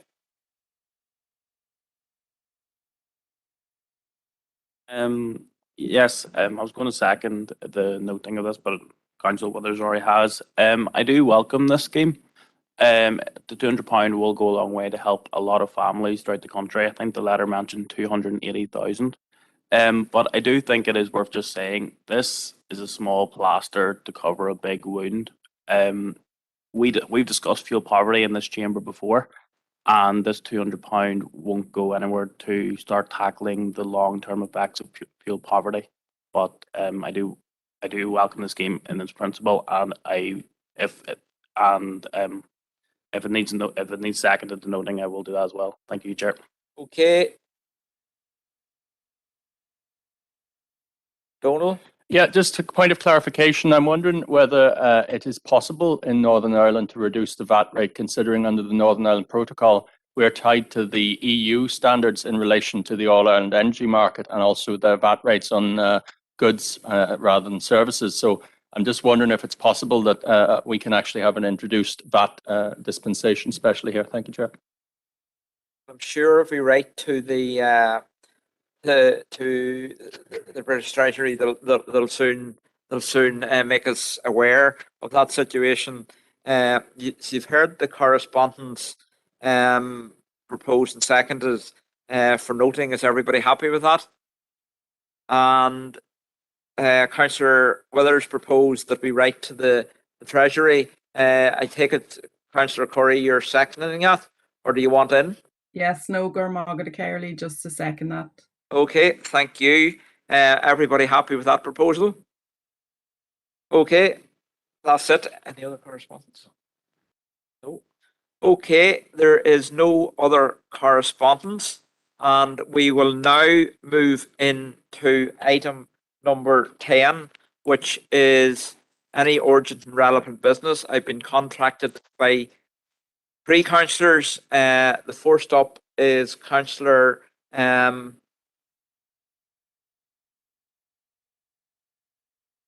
the first up is Councillor Donal Councillor Emmett McAleer. On what you want to bring up under any other urgent and relevant business, Councillor McAleer, some of it already has been, is my understanding that some of it has been already processed in writing to the department. So away you go. You have 3 minutes. Councillor Withers, your hand still up there. Is that in error? No, Chair. Actually, there was a second aspect to my proposal there that wasn't mentioned there whenever you were just going through that. The second part of the proposal was about asking them to also introduce a windfall tax on the energy industry, who is obviously majorly profited from the spike in costs. So that was the second aspect of the proposal. I just want that Okay, that's clarified. okay. That's noted. That's all right. That's okay. That's included. Councillor McAleer? Sorry, Chair, just before I started, I was wondering if you could clarify what aspect or what part of it has already been actioned or has been in the process. Did we not? I thought we proposed at full council last week that just looking at it here, proposed by Councillor McAleer, seconded by Councillor Coffey, and the majority of votes cast, that the council makes representation to the Department of Economy requesting clarification in relation to a statement issued on the 1st of February 22 by a PR company on behalf of Dalradian Gold regarding the granting of prospecting licences by the department, to Dalradian expressing opposition to proposal and requesting that the department considers the proposal, and seeking details regarding the number of objections received with regard to the renewal of the licences and how those were considered and what were the factors which decided in favour of the proposal, details regarding what consideration was given to the human rights of those living within the affected areas, clarification regarding how issues raised in the BBC Spotlight programme on the 26th of October were considered, and copies of all the documentation between the Department, Dalradian Gold and the region's consultations which pertain to the renewal of these prospecting licences from July 19 to February 22.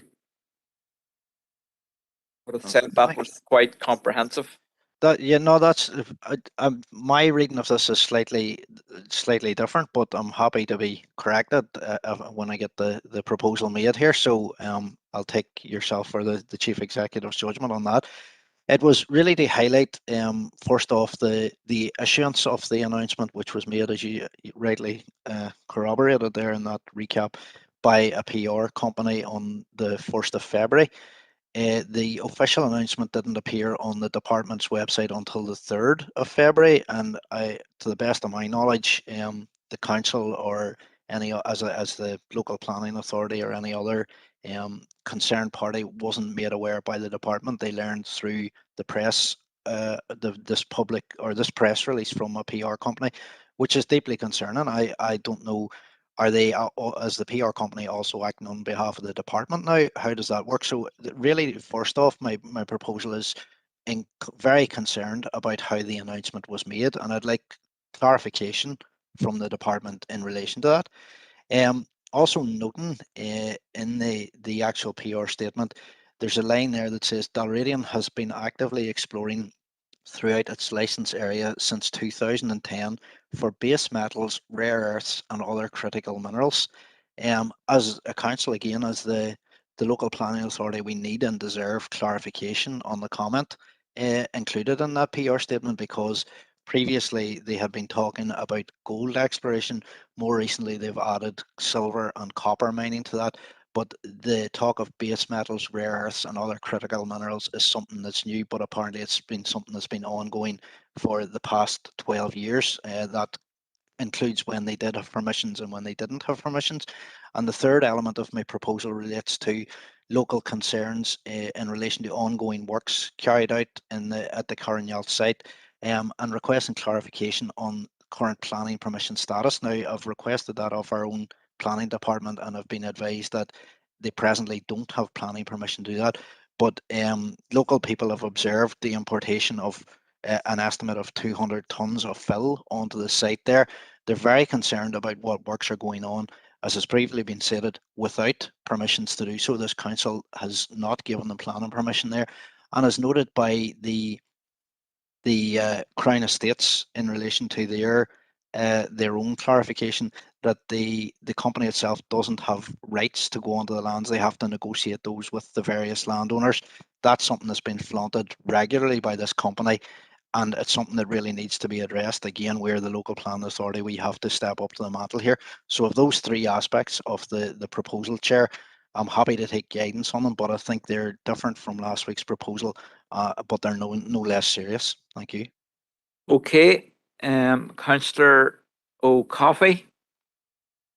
I'm happy to second that proposal, Chair. Okay. Bring in Kim. Okay, so just to note that the granting of prospecting licenses is not a matter which the council or the planning department has any role in. That's a matter for the Department of the Economy. We don't have any information on the comments in the statement around additional metals which have been granted through this. That's again outside the planning department's role. Council is not aware of any fill being brought to the site. There is an enforcement case open, and if Councillor McAleer wishes to provide any information to the planners, then that can be investigated as part of the enforcement investigation. But I can't make any other comment on an enforcement matter at this point in time. It's an ongoing investigation. Very briefly, Councillor McAleer. Thank you, Chair, and Kim, I appreciate your feedback there. No, this is to be addressed directly to the department. I appreciate I've addressed it separately to the council, and I appreciate that there are certain aspects that aren't council related and council led. But this is to address these concerns specifically to the Minister and to the Department for Economy. Thank you. Okay, thank you. That's been proposed and seconded. Everybody in agreement? Okay, we'll move on. The next person that approached me for an AOB was Councillor, and remember, we have only 5-6 minutes left, is Councillor Rainey. Don't worry, Chair. I'll not take the 6 minutes. 12th of November, DEA meeting with DFI roads, minor roads defects. West Tyrone, generally, the column asking for actions taken remains blank. I have had numerous requests for the items that I brought before them on that occasion. And at the outset, I really want to say thank you for all the work that has been done. And anything that has been done is of a great first class. But it's very very poor attitude whenever I say, well, hold on now. I did make representation here, and then I went to look to see what the comments were, and I noted that there was nothing at all. The space was blank, at least. Maybe Mid-Tyrone and Oma Town got the word noted. So I would ask the council if they would make contact with DFI Roads and ask them if they would check up on the request that was made, so it would have some clarity to get back to the people out there who are complaining so much about the standard of the roads. Okay, thank you, Councillor Bell. I second Councillor Rennie's proposal and support the comments he made. Thank you, Chair. Okay, thank you. I had a hand up on what's gone. Councillor Mary Gardy. Thank you, Chair. And very briefly, just to have the email up in front of me, and I have to agree with Alan. It doesn't make, if it was a graph and you could put it into a graph in your own mind, it doesn't look good. And I'm unaware of why we seem to have been left in the dark on this one. It's not normal, and I do know they do their best in their remit, but thanks, Councillor Rennie, for raising it, because I noticed myself it doesn't make great reading. So hopefully we will get some answers on it and maybe some action as well. Thank you, Chair. Okay, well, you've heard the proposed and seconded. We contact DFA with this query. Everybody in agreement? Yeah, okay. Thank you. We'll move on. And by the skin of his teeth, he got in. We'll bring in Councillor Green. We might as well see out the last 3 minutes. Thank you, Chair. I really appreciate that. I noted yesterday. I noted yesterday that the Education Minister in England had brought in a thing where he was going to, students over there was going to receive some clarification of what was in exams. It was going to leave the exams a lot more less stressful and clarify them to people, students who hadn't been in school and had teachers not in school. And we all know what has happened over the last, from the school open in September, where teachers were missing, students were missing. But here in the north, there doesn't seem to be anything. In Scotland, they've put in some provisions. In Wales, they've put in provision.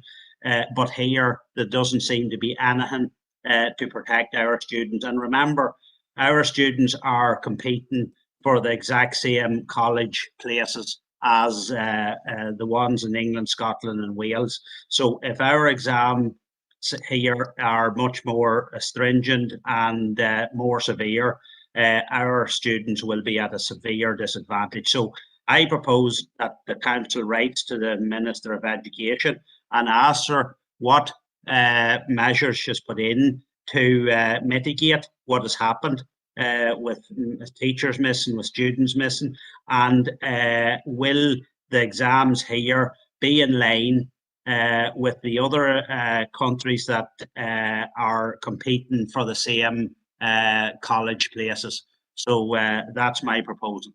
Okay, thank you. Councillor Feely? Yeah, thanks, Sherry. I couldn't agree more, James. I'm just happy to second this proposal. Okay, Councillor Keenan?